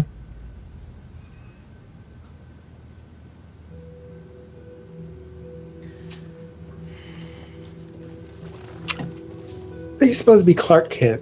กูต้องทำไงวะมึงถึงยกโทษให้กูอะง่ายมากเลยเว้ยมึงก็แค่หันหลังกลับแล้วก็ไม่ต้องมายุ่งกับกูอีกอะนอกจากมึงจะอัดเสียงกูบนรถแล้วเนี่ยมึงเอาเรื่องกูไอ้แกไปปล่อยมิวอีกมึงยังกล้ามาเจอหน้ากูอีกเหรอแต่มึงก็ต้องยอมรับปะสิ่งที่มึงทำแม่งก็เหี้ยมึงเป็นใครมาตัดสินโทษกูอะเฮ้ยพี่ตั้นเอาไอ้ตอมมึงมาด้วยเหรอเนี่ย เสื้อสวยว่ะโหวันนี้หล่อมาก ขอบใจแล้วมึงแต่งตัวไปเลยเนี่ย หนังเควินติงไงรู้จักเหรอ แบทพิทเหรอไงสบายดี Are you the Sorry, pineapple under the Nick, sea? What สบาย are you? ดีเฮ้ยไปคุยข้างนอกปะเพราะตอนนี้คนเยอะแม่ง I don't know who anyone is at this party. ได้ดิเดี๋ยววันนี้เนี่ยผมจะได้คุยเรื่องแฟนผมต่อเลย ยาวๆเลยน้องมา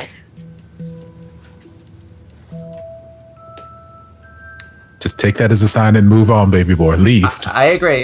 I concur. ว่าเฟรดดี้ Look at other คือนักร้อง asses. I ที่ mean, เสียงดีที่สุด yeah. ในโลกเลยนะ ผมก็คิดงั้นเหมือนกันใครมันจะไปร้องบูฮิเมียนแรปโซดี้ได้วะ Really? เคยจะไปร้องที่ร้านเหล้าด้วยนะ แต่พอ oh, is he Freddie Mercury? Is that what he's? พูดได้ Okay. วะ I was either Freddie Mercury or one of the Beatles. คือเขา I see the armband now. I get it. แล้วเขารักมากด้วยแต่ที่พีคคืออะไรรู้ป่ะเขามีแฟนผู้ชายตอนหลังซึ่ง Oh, you mean whatchamacallit?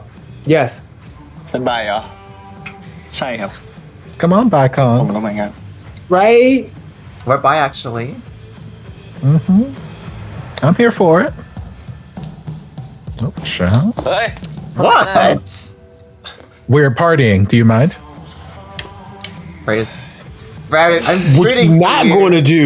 but มานานแล้วเหรอ ไม่เห็นมาหากูเลยอะ Because you were busy with your boyfriend.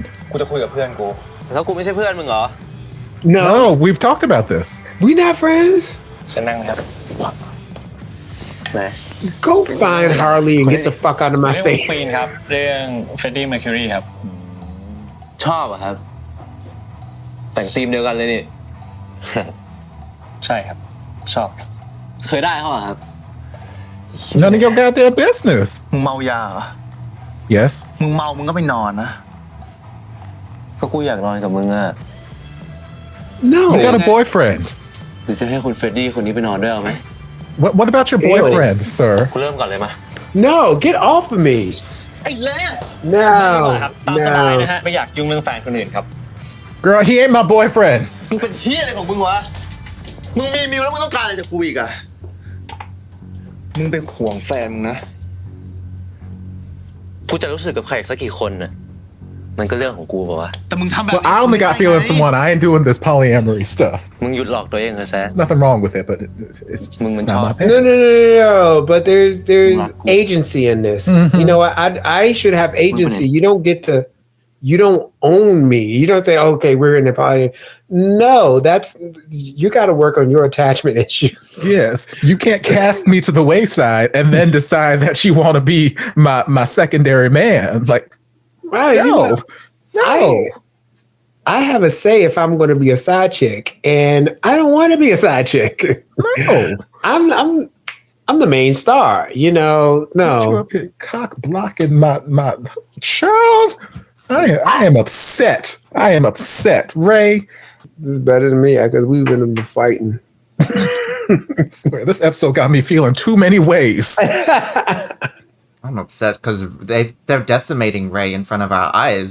His character. กูจะรู้สึกกับใครอีกสักกี่คนน่ะ มันก็เรื่องของกูป่าวะ แต่มึงทำแบบนี้กับกูไม่ได้ไง มึงหยุดหลอกตัวเองเถอะแซะ มึงมันชอบกู มึงรักกู มึงไปไหนจากกูไม่ได้หรอก Want to ยังไง burn? มึงก็เป็นของกู What? กูไม่ใช่ตัวสำรองของมึงจำ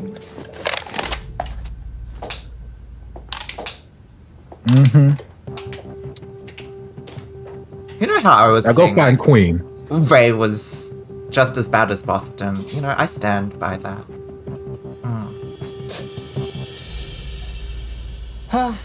สรุป ผมก็เลิกเลยพี่ ถ้ามีแฟนแล้วไม่สบายใจอ่ะ ผมก็ไม่รู้จะมีไปทำไมวะ กูเลยไม่คิดจะมีไง เอาแล้วจบสบายใจกว่าเยอะ เชื่อกูดิ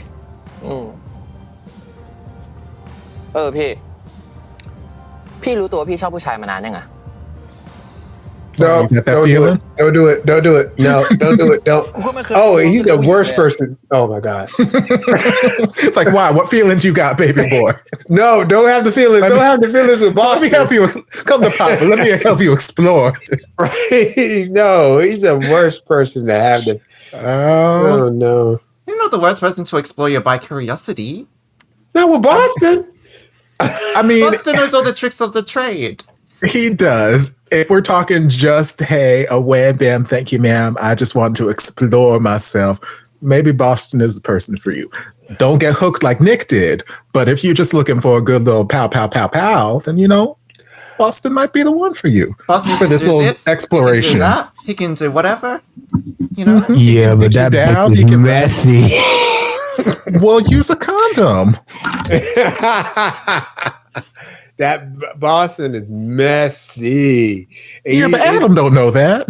Oh my god! Yeah, I know because he's talking about his relationship issues with Boston.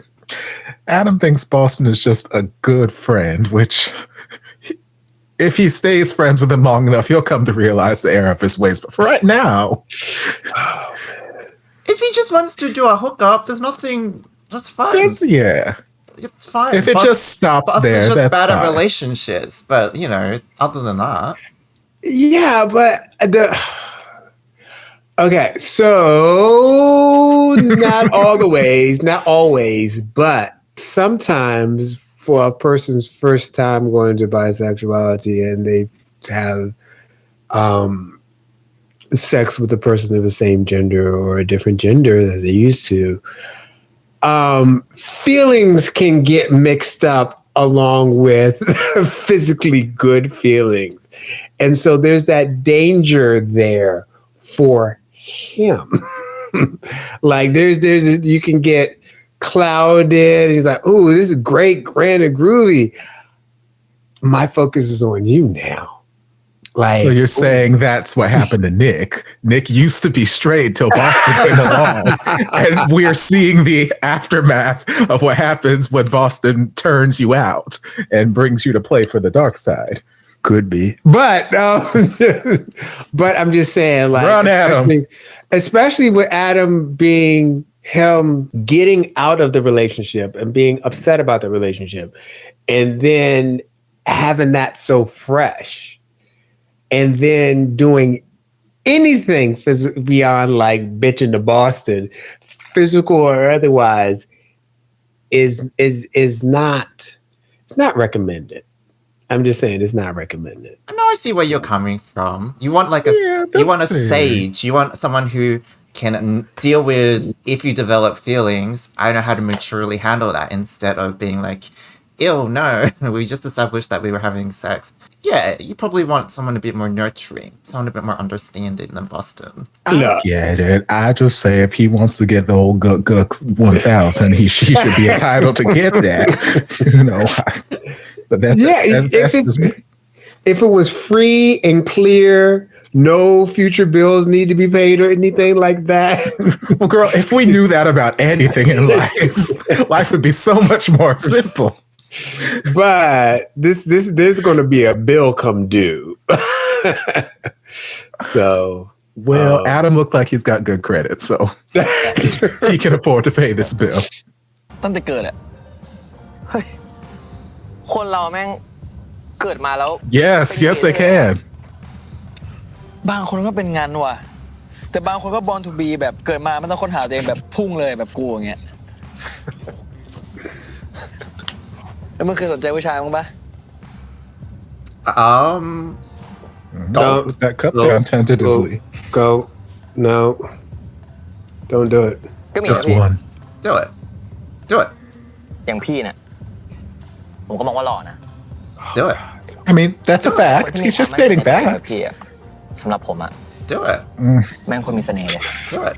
He's just your friend's Again, little brother. He's just stating facts. And then consensual. Switch to the bathroom. มึงมาได้ไงเนี่ย ก็กูอยู่ในโปรเจกต์นี้กูมีสิทธิ์มาหรือเปล่า แล้วมึงคุยอะไรกับน้องกู ชวนทำอะไรเหี้ยๆปะเนี่ย Uh-oh. เต้ I was about to teach him some good stuff, but you interrupted. ผมแค่ปรึกษาปัญหาชีวิตกับพี่เขาปะ มึงมีอะไรเนี่ยมึงก็คุยกับกู คนอย่างไอ้ตั้นเนี่ยมันจะแนะนำอะไรได้ ขนาดตัวมันเองเนี่ยยังเอาไม่รอดเลย ได้กูไม่ยุ่งกับน้องมึงก็ได้แต่มึงหัดสนใจน้องมึงหน่อยนะน้องมึงเลิกกับแฟนมึงรู้บ้างปะมึงควรพิจารณาตัวเองหน่อยนะเชื่อว่ามึงเป็นพี่แบบไหนอะน้องถึงไม่เคยเล่าอะไรให้มึงฟังเลยอะ I mean, that's fair. เฮียนี่ I mean, he's just speaking truth. But he's talking to Boston to hook up with him. Like, that's มึง different. เป็นอีกกับมันมาก Lord, not me defending Boston and Top in the same damn episode. Look at you. Who else are you going to defend? I don't know. Ray? No. Not yet. We're not there yet.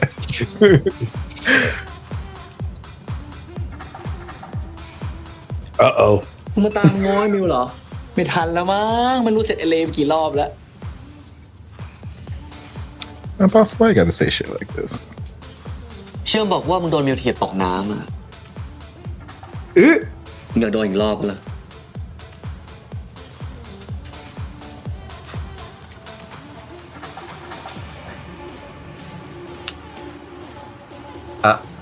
Oh. มาทำไม ที่นี่เขาไม่มีใครต้อนรับมึง กูเป็นหมาหัวเน่าแต่กูอยู่ในโปรเจกต์นี้กูมีสิทธิ์มา แล้วนี่อะไร กูไม่ได้มาขัดจังหวะอะไรใช่ปะมึงกะนัดก็มาเอากันที่นี่เลยเหรอ ตามสบาย ห้องข้างบนก็ว่างนะ หรือมึงจะเอากันตรงนี้เลยอะให้พวกมึง มันจะเอากันอะไอ อ้พวกเฮียนี่มันไม่อายอยู่แล้ว เอาดิ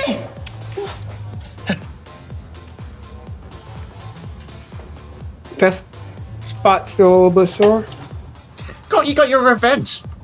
Where's the satisfaction? You should be satisfied. Because revenge doesn't satisfy you. It does. It should. You should. It does to a certain extent if you do it right. You're just not doing it right. มิวเป็นไงบ้างอ่ะ You shouldn't have to throw up for your own revenge.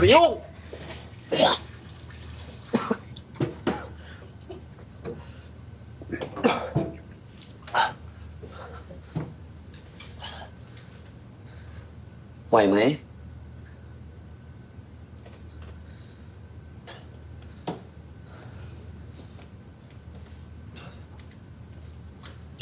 Where's Ray?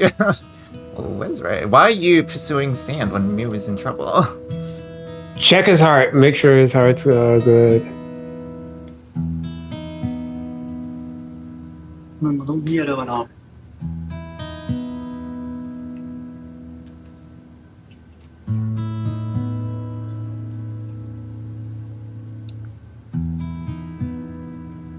Is it? Go. I guess. Really? I mean, it's the first time all episode Mew ain't got on my damn nerves, so I guess. Okay. Alright, we're doing this. ทุกคนอยู่ในความสงบนี่เจ้าที่ Why is the popo here? ทุกคนอยู่ในความสงบ Oh, okay. นี่เจ้าที่ตำรวจ Hi. Is it real police? Oh, y'all gotta. You're gonna start. Yep. Start stripping. ใครเป็นเจ้าของบ้านหลังนี้ข้างบ้านเขาโทรไปแจ้งความว่าที่เนี่ยส่งเสียงดังในยามวิกาล สวัสดีค่ะคุณตำรวจ พอดีหนูทำงานอยู่ที่โฮสเทลเนี้ยค่ะ วันนี้มีปาร์ตี้เล็กน้อยอะค่ะ ถ้าเสียงดังเกินไปเนี่ยเดี๋ยวหนูสั่งปิดงานให้ได้นะคะ แล้วจัดงานได้ยังไง มีใบอนุญาตไหม What? Do you need permission แจ้ง to hold ท้อ a งที่หรือ party? เปล่า นี่มันย่านชุมชนนะ คุณจะมาจัดงานมั่วสุมกันแบบนี้ไม่ได้ Oh. Oh, there's so many แล้วเนี่ย rules. มียาเสพติดด้วยหรือเปล่าเนี่ยฮะ No. นี่ค่ะ No, sir. We would never. เยาวชนตัวอย่างก็เลยมีแค่แบบกินเหล้ากัน เรื่องแบบนั้นไม่มีแน่นอนค่ะ ผมขอตรวจค้นก่อนแล้วกัน จ้า ครับ Where's Ray? He's like, I know Ray is packing. Don't you have anything Where's better? Ray and Top? Don't you all have something better to do?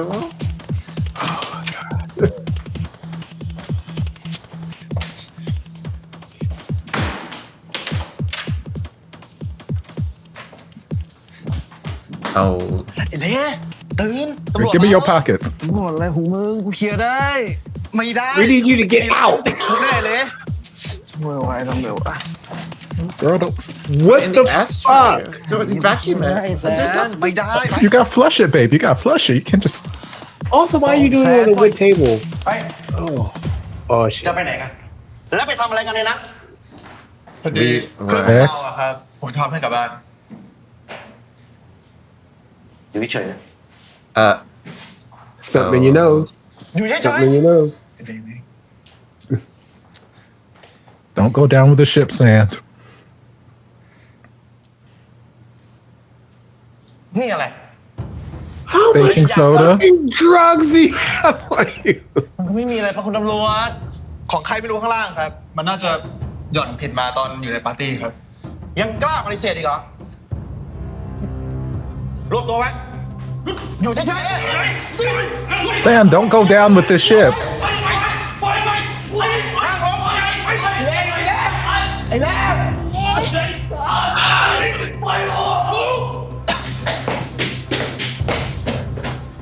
ทำไงดีอะ Let him take Ray. That's what you should do. He needs to go to prison. That's what he needs. That's what he ๆเชิญ needs. ใจเย็นก่อนเราจัดการให้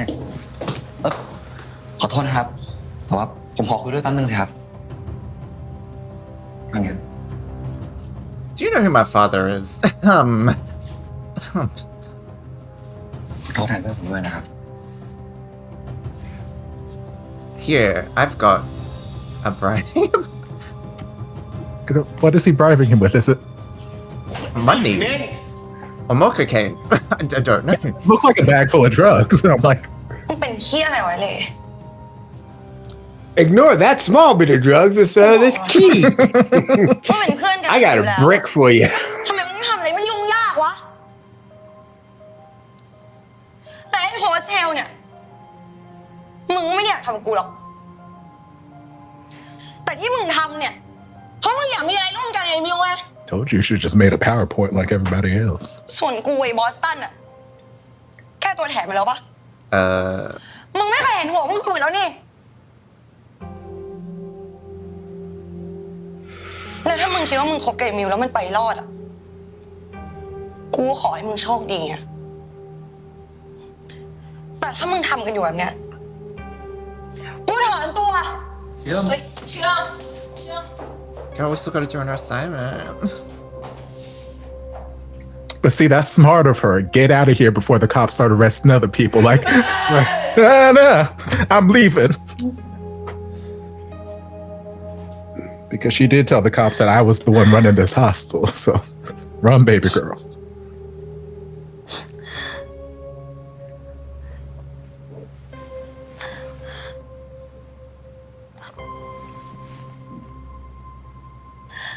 Oh, แม่งไม่เห็นกับตัวกันหมดอะไม่มีใครเห็นหัวเราเลยเว้ย Well, girl, she just wants good ตาย marks. จริงๆแล้วใช่ปะ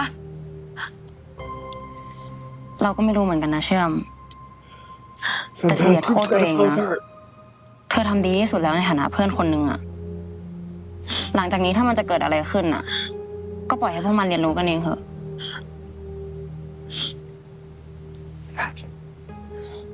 Voice of reason.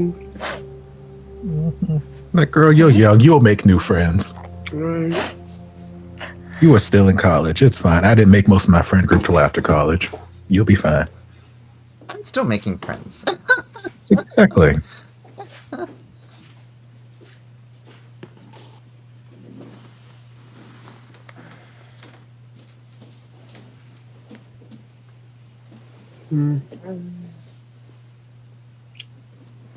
Too big of a friend group anyway.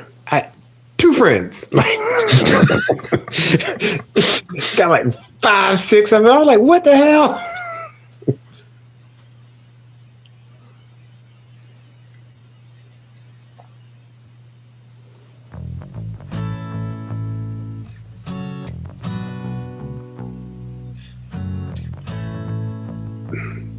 The crossover that we didn't know we needed to see. Top Gun and Birds of Prey.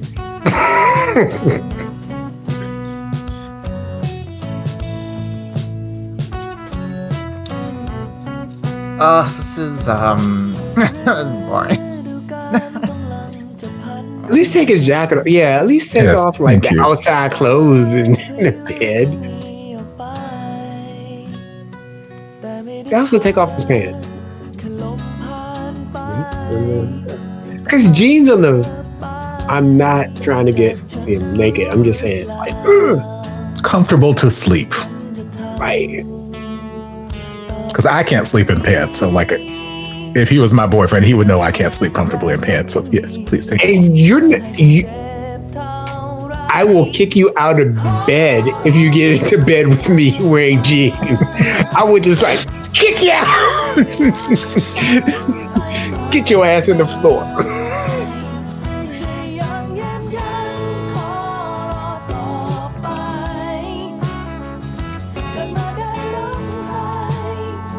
But take your freaking jumpsuit off. No.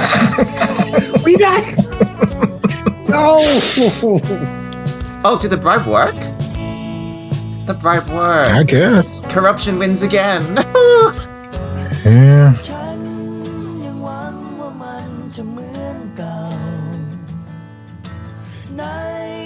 Did we just keep partying?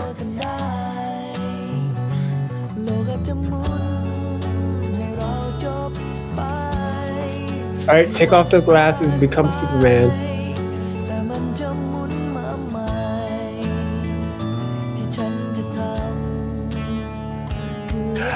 She's the... Oh my goodness!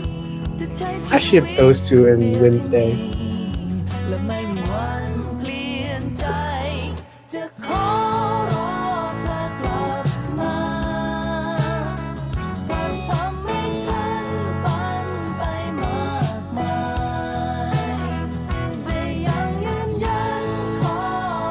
Okay. Okay. Oh, Boston. Adam. Can we get back to being messy instead of? พี่ตั้น Oh, yeah. จะกลับแล้วเหรอพี่ ดิดราม่าเยอะชิบหายหน้าเบื่อ Girl, preach. It's just too much drama. ผมยังไม่ค่อยอยากกลับบ้านอ่ะ อย่าเลยมึงเป็นน้องเพื่อนกูเดี๋ยวเชื่อมด่ากูอีกอะ I lick your ass. This is what we do in this episode, apparently. เราก็ไม่ต้องบอกให้เจรู้ดิ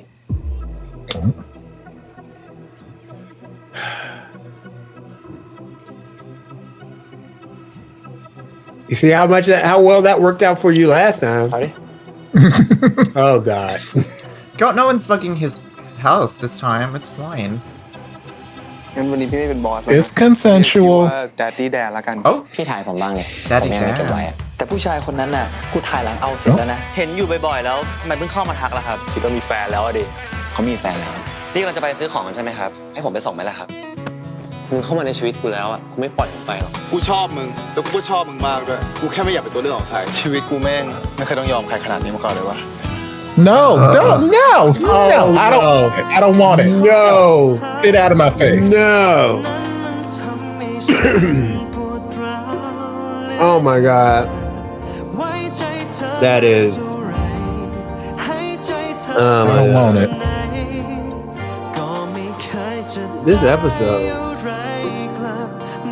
Yeah.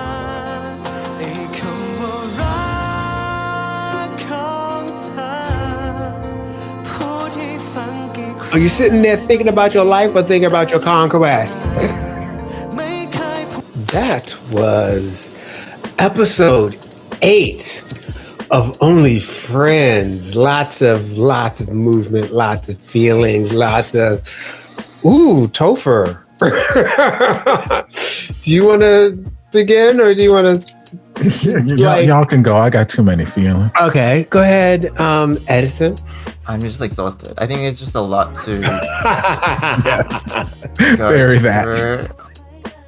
The biggest the complaint I have though is we see from the preview that the couples are getting back to where the pillars. So it's just I just want more messiness. I don't want things more. I do. Let's systematically go through this. All right. So let's look at the big couple this episode. The big maybe couple, not couple. Jenny.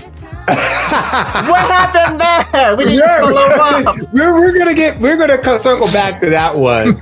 But Mew and Ray, it was Mew just like being brought down to where Ray was, and even when he was brought down to there, Top swooping in and being the savior of not only Mew but also Ray at the end there.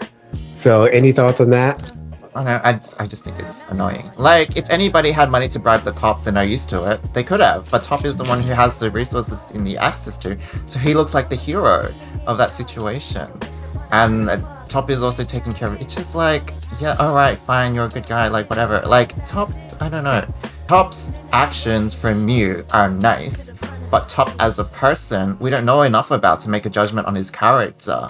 And I still don't believe Top to be an evolved person enough.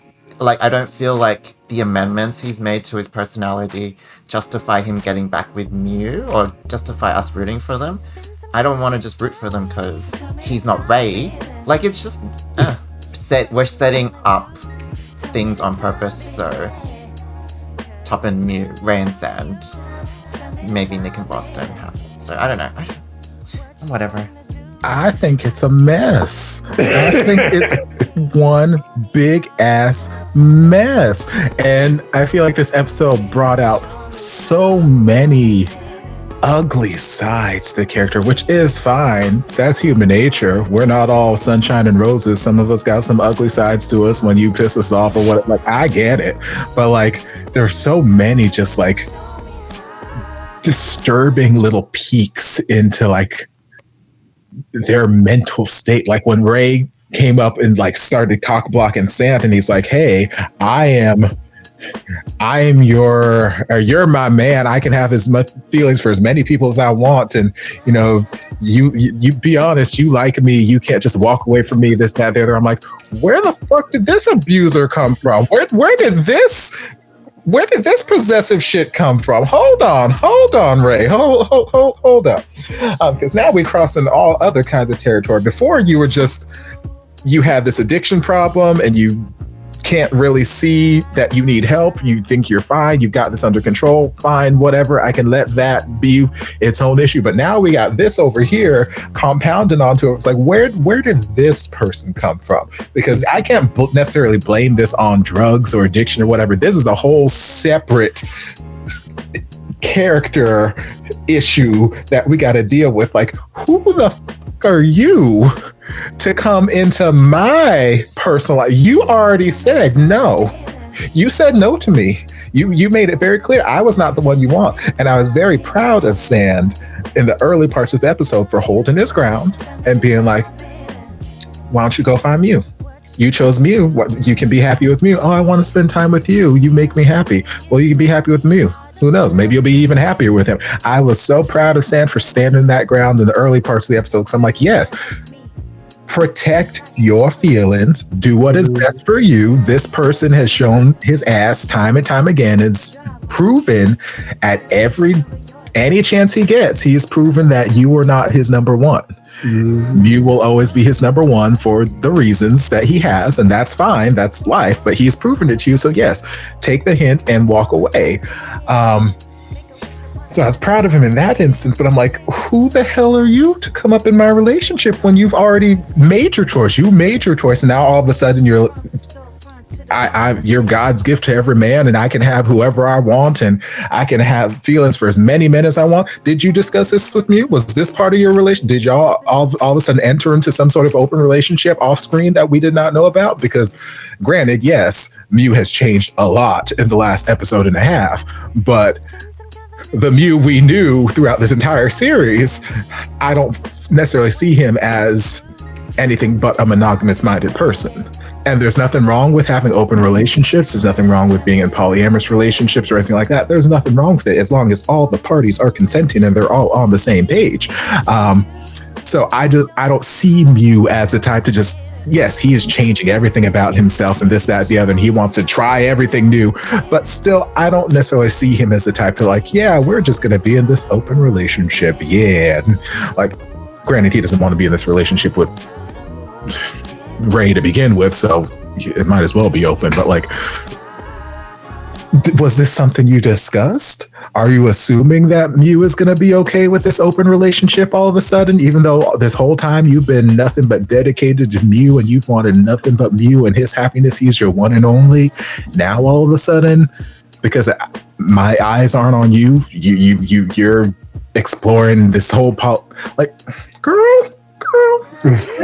Take 10 steps back, please and thank you. Like, no, back up. So I'm glad Sand shoved his ass down. Like, but then Sand also had to go and play savior at the end there, and like try and save. I'm like, girl, let him go. Let him go. Let him go down. It's like TC said earlier, Ray has had his friend group here for him this entire time, catching him along the way and keeping him from hitting that rock bottom. Because like, as a friend, you don't want to see your friend reach that bottom. You don't want to see that. And I get it.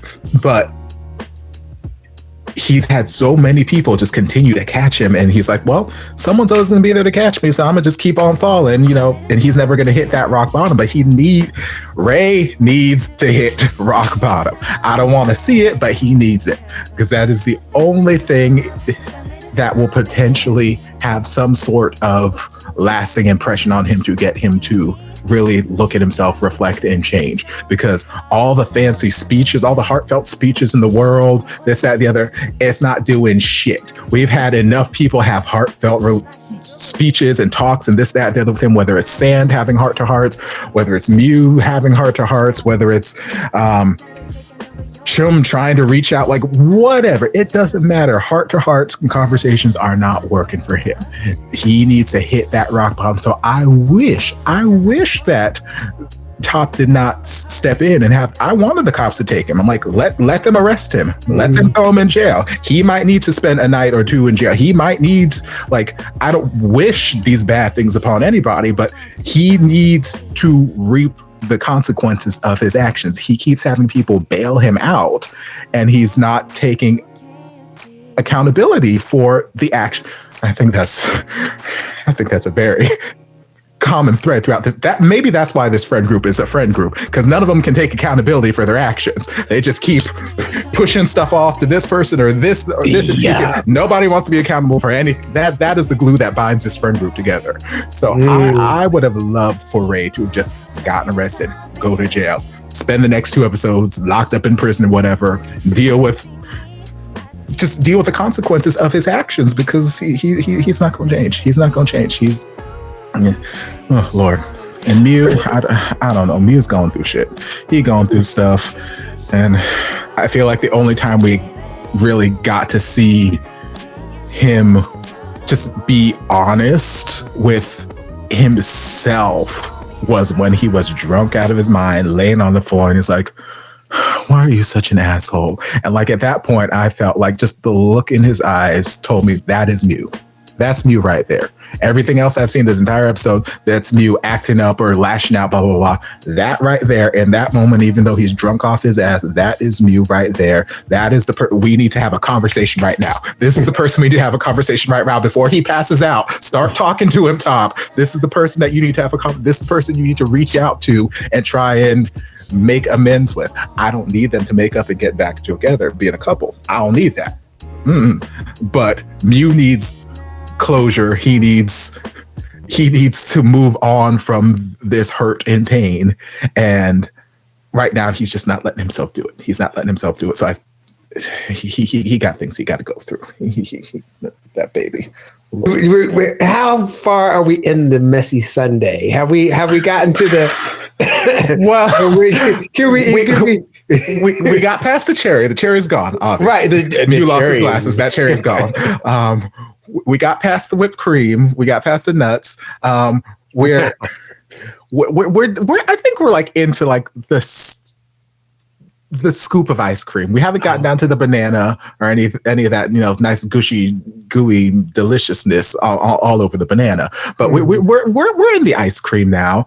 I think we're heading towards that banana with Boston about here, ready to do some stuff in this red room with Chum's brother, but we'll cross that when we talk about Boston's character. Yes, we're getting into the Sunday now, so it is. I mean, hell, like I said, this episode made me feel so many things. Like we're getting there. We are getting there. The one thing for me, and I was like, oh, that could be a thing, in which Top said, and this is true. He was like, it's not about me getting him back. I just want him to be doing better. And I think that for me, if Top is like, it's not about getting a relationship backwards. Just stop what you're doing. Like, just stop. You can go off. You can be with whoever you want. Just your behavior. You have lost the fucking plot. like, what's up? Okay, I understand that, but then why spoon Mew? Like, I think that's just not necessary. He still, I mean, he would still like to get the relationship. Right. I think he's made his peace with it at the end of the day. We're not in a relationship, but Mew is back to himself. He's doing well. I can be okay with that. But he still wants to be in this relationship. He ain't trying to hide he forgives you. Like, spooning is his I agree. intention.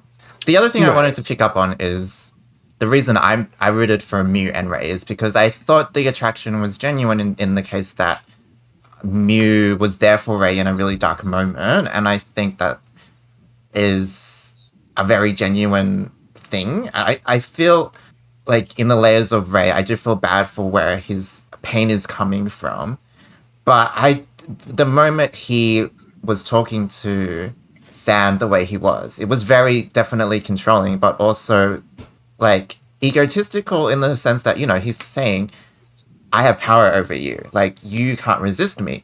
And so his relationship with Sand is not on the same genuine heartfeltness that I saw with his story with Mew. And so they want us, and I genuinely thought that was how Ray was feeling. They want us to kind of go, Ray is this controlling, possessive person who enjoys the power that Sand keeps coming back to him, and he can just kind of like pull a puppy dog face and he'll win Sand over, to us believing that, oh, okay, maybe it's actually genuine mutual attraction. And I think that's just a bit of a stretch to kind of go, because I saw that, the origins of that. I saw that when Ray kept asking Sand to hang out with him, when Sand was like, let's not F a second time, Ray pushed those boundaries and he was like, okay, I have some power in this situation. And so to say there's romantic intentions or there's romantic feelings underlying all of this, because in the end, and see in the next episode, they're going to be all sweet and stuff, there's a disconnect from me, and I don't like how this possessive controlling Ray leads to a potential relationship for them in the next episode or the start of something. So that's another reason why I was a bit more happy with Mew and Ray. But I'm like, you know, but maybe it's also because I like things that we can't have, you know? Like, I know that's not going to happen, but it would be really satisfying if it did. So everybody need to be single at the end of this. Right. So what Ray has abandonment issues. He really does, with his mom leaving him. And then like he felt it. Even though he cared about me, but Mew being drawn away from him and in the sphere of Top. And that really upset him.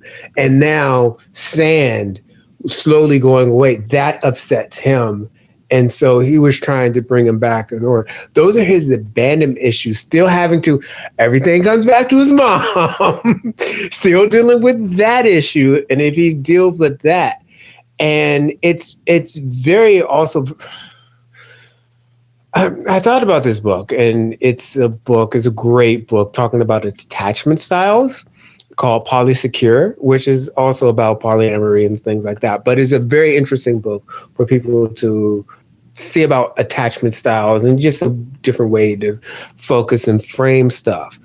And he really has an attachment style in which it's like, don't leave me. You're going to leave me. You're going to leave. Even if Sand is just saying, okay, well, you know, I'm gonna be over here. Since you got that, I'll be over here. Just Ray is like, oh my God, and he acts about this. So there's that. Also, the whole forcing him to be in polyamory relationship was like, it's a no. It's just a no. I don't want to say he's the most broken character, but he's the one who has a lot of issues to deal with. And I can see, and him not dealing with his mom doesn't excuse him trying to take away Sand's agency. Just because I can explain what they're doing doesn't make it right. I'm not arguing for Ray at all. So don't say like I'm arguing for Ray and he should be doing. What about Nick this episode? He was fine. He was fine. But he also came back. He was still just like, Boston still has his hooks in him. Yeah.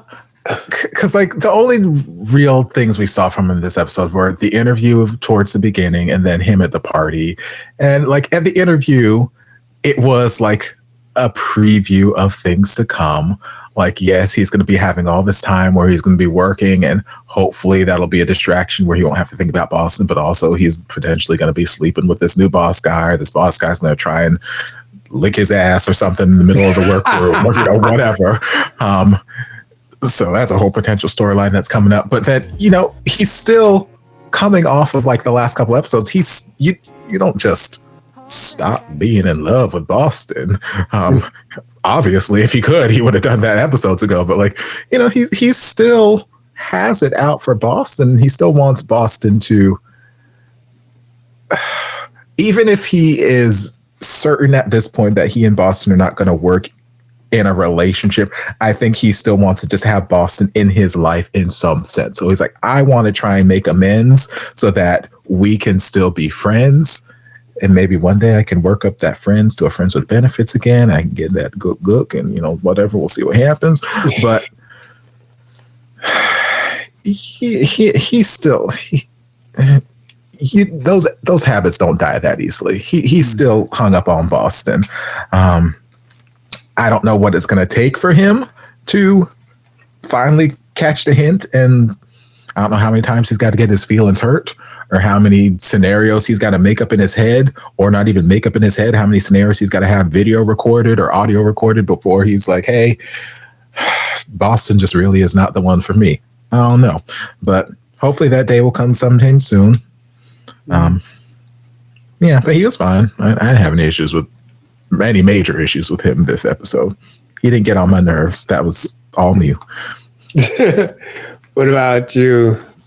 I mean, I'm not presumptuous about Nick's motivations or his feelings at this point. I think it's very understandable that he wants to make amends with Boston and at least end things cordially instead of ending things at the store and being confronted. I think he genuinely wanted to apologize and to at least feign or suggest that there's a possibility to be friends because there's still a genuine connection there about, them wanting to both pursue their dreams, their like creative industry pursuits instead of taking over the business, or at least with that connection, it would be nice to have someone understand and celebrate his successes.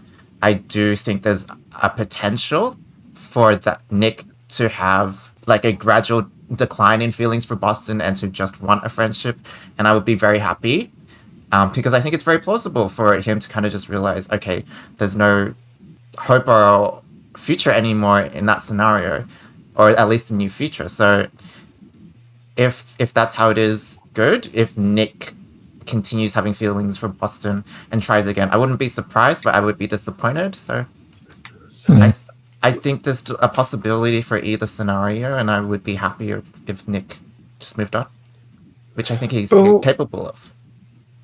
But what about, they showed us a little scene of Boston looking at the pictures of Nick. That was just a little quick. Boston was Boston, but is it like Boston like doing a little face turn and all of a sudden he just like, is he having feelings? I think if he did, it would be really annoying. Like in terms of like, we don't need to change these characters. We don't need to make up feelings for them when they don't exist. We don't need to go, this person who's been so sex focused finally has feelings, and this is magical and wonderful, and I think it would be incorrect and a disservice to validate people's fantasies by going, love can still come out of this. I think Boston genuinely had a connection with Nick, which is why he continually pursued him and why they continued hooking up. And he just misses having a person that he connects with and he can screw around with. Like, he had companionship and he had ass licking. And I think, like, that's what he misses. I don't think it's deeper than that. And I hope people don't read more into it, because I think if there was a genuine love relationship out of those two, it'd be messed up, like a narrative to promote. It could be a precursor to like, oh yeah, Boston had feelings for Nick all this time, and love can set you free and all that. Yeah, whatever. I don't want it to be that, but it could be that. I could see narratively where that could be the case, and fine, whatever. Seen it a million times before, and 700 other series, all these other, like, whatever.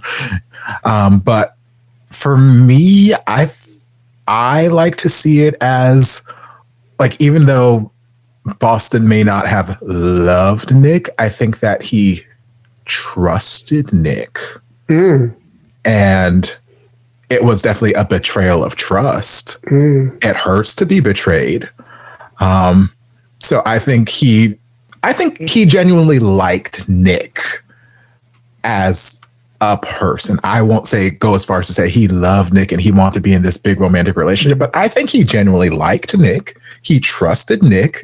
And even though he knew what games he was playing with Nick, it's like, yeah, we're friends with benefits, but I'm gonna, pull you in and push you away, pull you in, push you away, do all that kind of stuff. I think he genuinely liked Nick and trusted him. So to get betrayed at that level twice,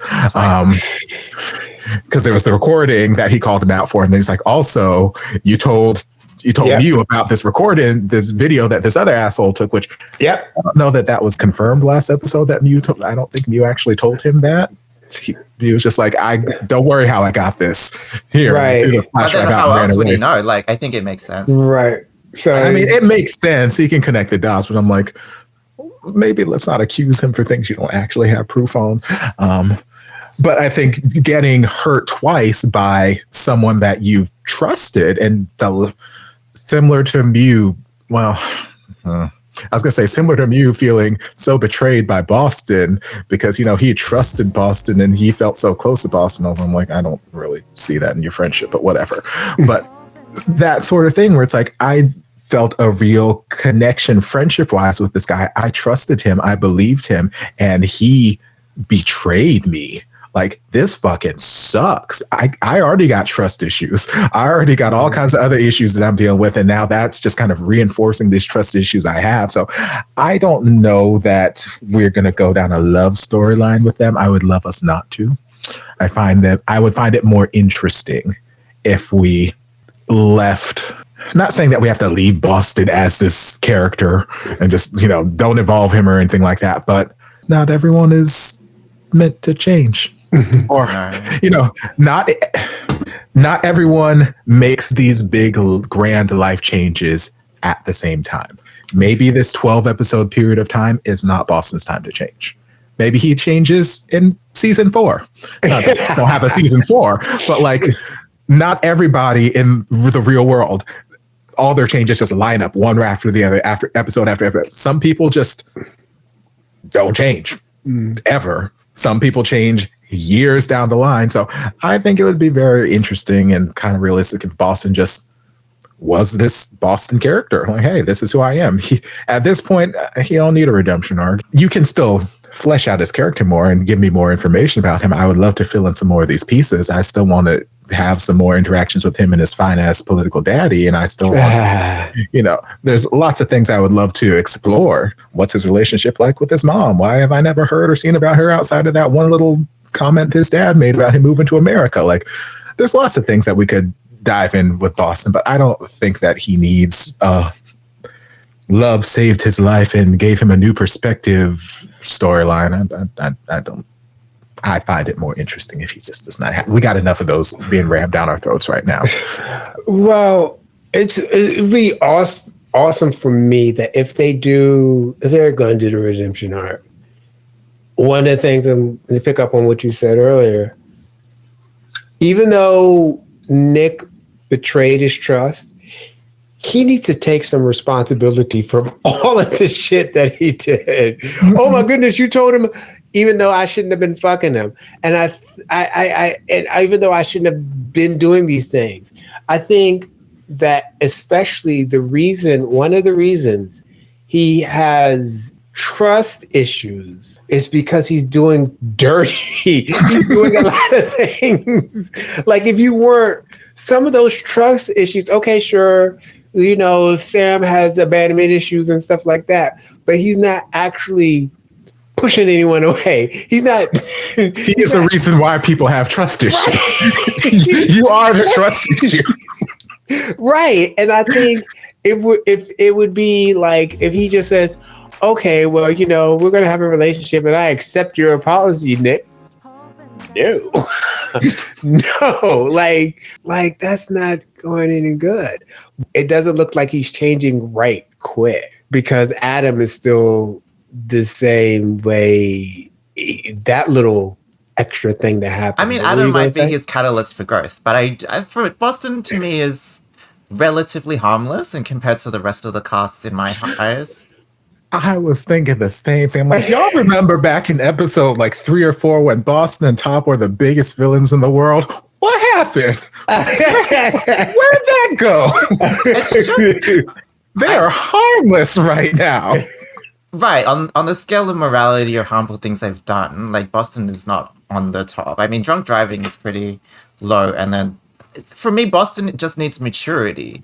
Like he doesn't know the things that he's doing is hurting people. I think he's just a bit selfish, a bit self-absorbed, but at his core, he's lonely. And so, like, I think the things he does could be questionable, but at the end of the day, it's not that bad. Like, he just needs a bit more self-awareness, and then he's fine.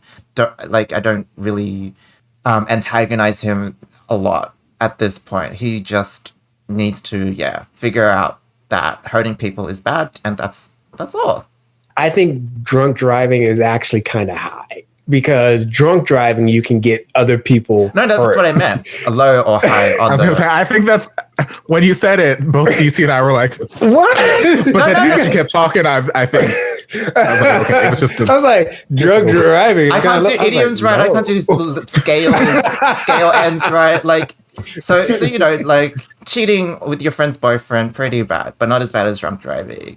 So, okay. That's what I thought you meant. Okay. That's what I thought he meant. I just needed some clarity because I was like, no, drunk driving. It's like bugging someone's car, cheating on them, their boyfriend, drunk driving, right? Okay, we don't have to going agree. backwards. What are you doing? Wait, what's fucking your Is this bad or is this good? That's bad. Well, this is not so bad. This is really bad. Like the low. Okay, you're going low. You're going Okay. reverse. Maybe it's because you're in Australia. I'm down under. Upside down. Because you said it, and DC and I heard that record scratch real quick. I'm like,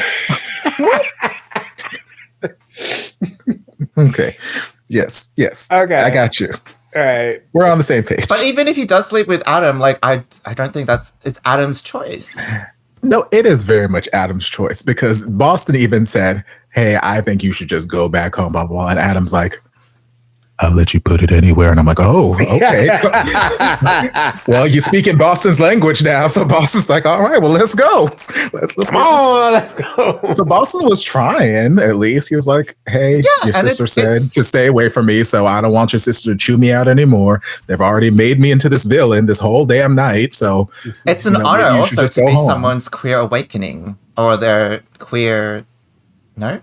Oh. I ain't trying to bring your springboard into bisexuality or nothing. Figure yourself out and then come see me, little boy. That's it gets messy.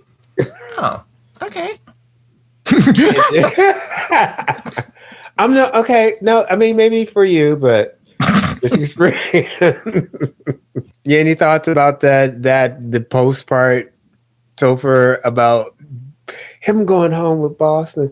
And Boston's like, see it. No, don't. Oh, well, I said no. Well, I think Boston genuinely was not necessarily like fighting it off, but I think at that point, Boston was so frustrated with literally everyone demonizing him. Because like, yes, he did some bad shit. He's not taking any agency for that bad shit. So he's like, why is everybody looking at me like I'm crazy? Like I did something bad. But like, I could see how after like repeated interaction after repeated interaction after repeated interaction, everyone's like, you are the devil incarnate. You are the devil incarnate. You are an awful person. I can't believe you would show your face here, blah, blah. Oh, you're going to sleep. Like, I could see how that would be frustrating and draining and just like, I don't want to deal with this shit right now. So he tried for like 20 seconds where it's like, you know what? I don't need your sister to chew me out. I don't need to deal with this. They've already been saying all this shit this entire night. I'm good. You go home, little boy. And then little boy is like, hey, I'll show you what this mouth can do. And he's like, okay, I got a red room. So I think he tried for a moment out of just genuine frustration. But, you know, Boston is Boston. And When there's a nothing good wrong with opportunity that. Like, yeah, there's there's nothing nothing wrong with it because again, they are two consenting adults doing adult shenanigans. Nobody is forcing him. Nobody is drugging him. Nobody is under the influence of alcohol. Nobody is doing. These are two sober, consenting adults saying, "Hey, I want to go to your red room and." You want to look at the starfish? Like, yeah. Well, I'm saying, Roxanne, you don't have to turn on the red light.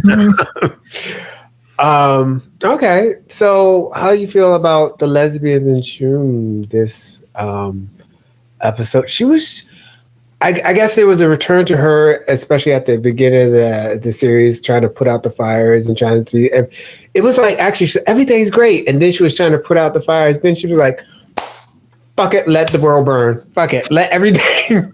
Because she had just enough. She just had, she was like, I'm tired of trying to hold this friend group together. And it's, I don't know if you've had this experience, but there's usually in a friend group, there's always that one person that's kind of like the keystone to the friend group. And then when they disappear, everybody goes to the own ways. So any thoughts on Troom and the lesbians? Or I think her narrative is very understandable. I think she wanted this friend group to work so bad, maybe because they had a queer connection and they all studied the same thing. She was like, maybe this is destiny. Maybe we're meant to be friends. I think she's been deluding herself that her friends aren't that bad from the beginning. And now she kind of finally sees that there's a lot more than she can handle or like help with. So I understand how sad she is that her friends are not who she wanted them to be, but it's also good that she does know that. So do you feel that her critique of Ray was legitimate when she was just like, you know, we did this fucking hostel and you just really wanted it wasn't about me and things like that? Ray does not care about anybody except himself and Mew in my eyes. And even if it is about Mew, it's about him feeling better about himself. It's unfortunate that he feels this way because obviously of his past, but Ray's never struck me as being there for others. So I don't feel like Ray cared about anybody. This entire series, we've had a conversation a number of times. Why are these people friends? I have not seen why these people are friends. And you even said sometimes people are just friends because of circumstance. They just happen to be around each other and that's that. And that's great. But like, I feel like kind of what Edison was saying, Chum may have deluded herself a little bit into thinking that we were such great friends. And now like the reality is setting in where it's like the same question we've been asking. Why are they friends exactly? Why are we friends? Because like this isn't what friends do. Friends don't act like this. Ray, you don't care about anyone besides you, which, you know, fact, but also like I feel like we could say that about any particular friend in this friend group. Like, so I think just that realization was finally setting in that we're not good friends that I had made up in my head. And I'm trying so hard to protect this idea of this friendship I thought we had. And April's just like, baby, it's okay. It's okay. You've done what you can. You drink up, baby. You've done what you can.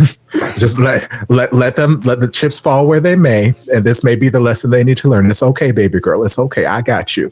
Which I'm like, thank you, April. Because yes, you can't, whether it's a friendship or a romantic relationship or whatever, you can't force relationships to work. You can't just, you can have conversations, you can try to work things out together, but you can't just one-sided, I'm going to make us stay friends. I'm going to keep this friendship going. If the friendship does not want to stay together, friendship ain't gonna stay together. So I think the reality was just finally setting in like, damn, we're classmates. We got this project. We hang out, we drink, we party, we dance. But are we actually friends at our core? I don't know if we are. We eat noodles together, and you fucked my boyfriend. I mean, brother. I think that you brought something up earlier in this episode, Topher, that was very... Nobody takes accountability, and everybody's cleaning up after everybody's messes and trying to help out. I think they mistook like their actual friendship from everybody's protecting everybody and everybody's doing this, and they're doing things for each other out of habit, but it's not an actual genuine friendship. It's just like, okay, well, I know that we're going to go out, we have a drinking buddy, but we have to watch Ray to make sure he doesn't drink too much. We're going out to have a good time, but also we need to make sure Boston not fucking who that he shouldn't be fucking. And we have these good times, but then we also have to be a nursemaid to every people in the group. And I think they mistaken that for friendship. The last relationship that we were going to come back to, Yo and Plum. Any thoughts on that? Like, we saw that at the beginning. No sense to introduce that storyline and then not follow up on it in this episode or thematically do anything about it. I don't get it. I don't understand why. I was being open-minded at the start. I thought there's definitely a point, but there wasn't. Maybe it'll come up in the next episode or 2 episodes down the line. I don't know. But like for me, it was such like on its own, out of context of what everything happened in the series, it was such a well-acted scene. It was such, great content and like very relatable sides. But like if I put it in the context of the show, it just came out of nowhere for no reason. And I don't understand why they're showing this to me. Like, are they showing it to me just for the sake of we want to make sure we give these characters some sort of character development or growth? So here you go. Here's a scene with them. Or is this going to serve some sort of narrative purpose down the line? I don't know. It just felt right now, without knowing what happens in the next however many episodes, it just feels odd that my only interactions with them have been, oh, cute little couple owning this bar, and now they're broken up. For me, it wasn't even that we got to see the beginning of the fight. Like, not even like, oh, you always do this, or you did. We saw the crescendo. We got in like, we didn't even see the beginning of the fight. We just see they're yelling at each other. No buildup. No buildup. And then one of the things that left me was why, and she doesn't say it. She doesn't say why she's afraid. We're assuming maybe it has something to do with her gender. Maybe it has something to do with this. Maybe it has some, but we don't know. We're just like, it could be completely unrelated. Right. It could, like I said, I felt these things. I'm not a transgender person in any way, shape, or form. So, but I felt these things. So it could just be something completely outside of her gender identity. It could just be a general lack of trust or a general being hurt on a consistent basis, regardless of whatever she identifies as. So it's like, I don't know. We don't know anything. We just know all of a sudden Sand and Ray were out here smoking and flirting. Oh, now they're broken up. Go. Okay. But it's definitely a thing where people put their guard up to a point where they just don't know if they can trust people ever again. Like, so I'm looking forward to see how they negotiate that level of trust. But do it in the same episode. I'll forget about what happened last episode. My closing question was, I'm probably going to ask this in like 3 more episodes. We're right now at episode 8 and it's going up to episode 12. What would you personally like to see done? Because with all of the messiness and where we're at right now and where you think is going to come through, where do you want to think? Where would you like to see these characters, or just a relationship, or just somebody, just like, where would you want to see this going, or where do you hope that it's going to go?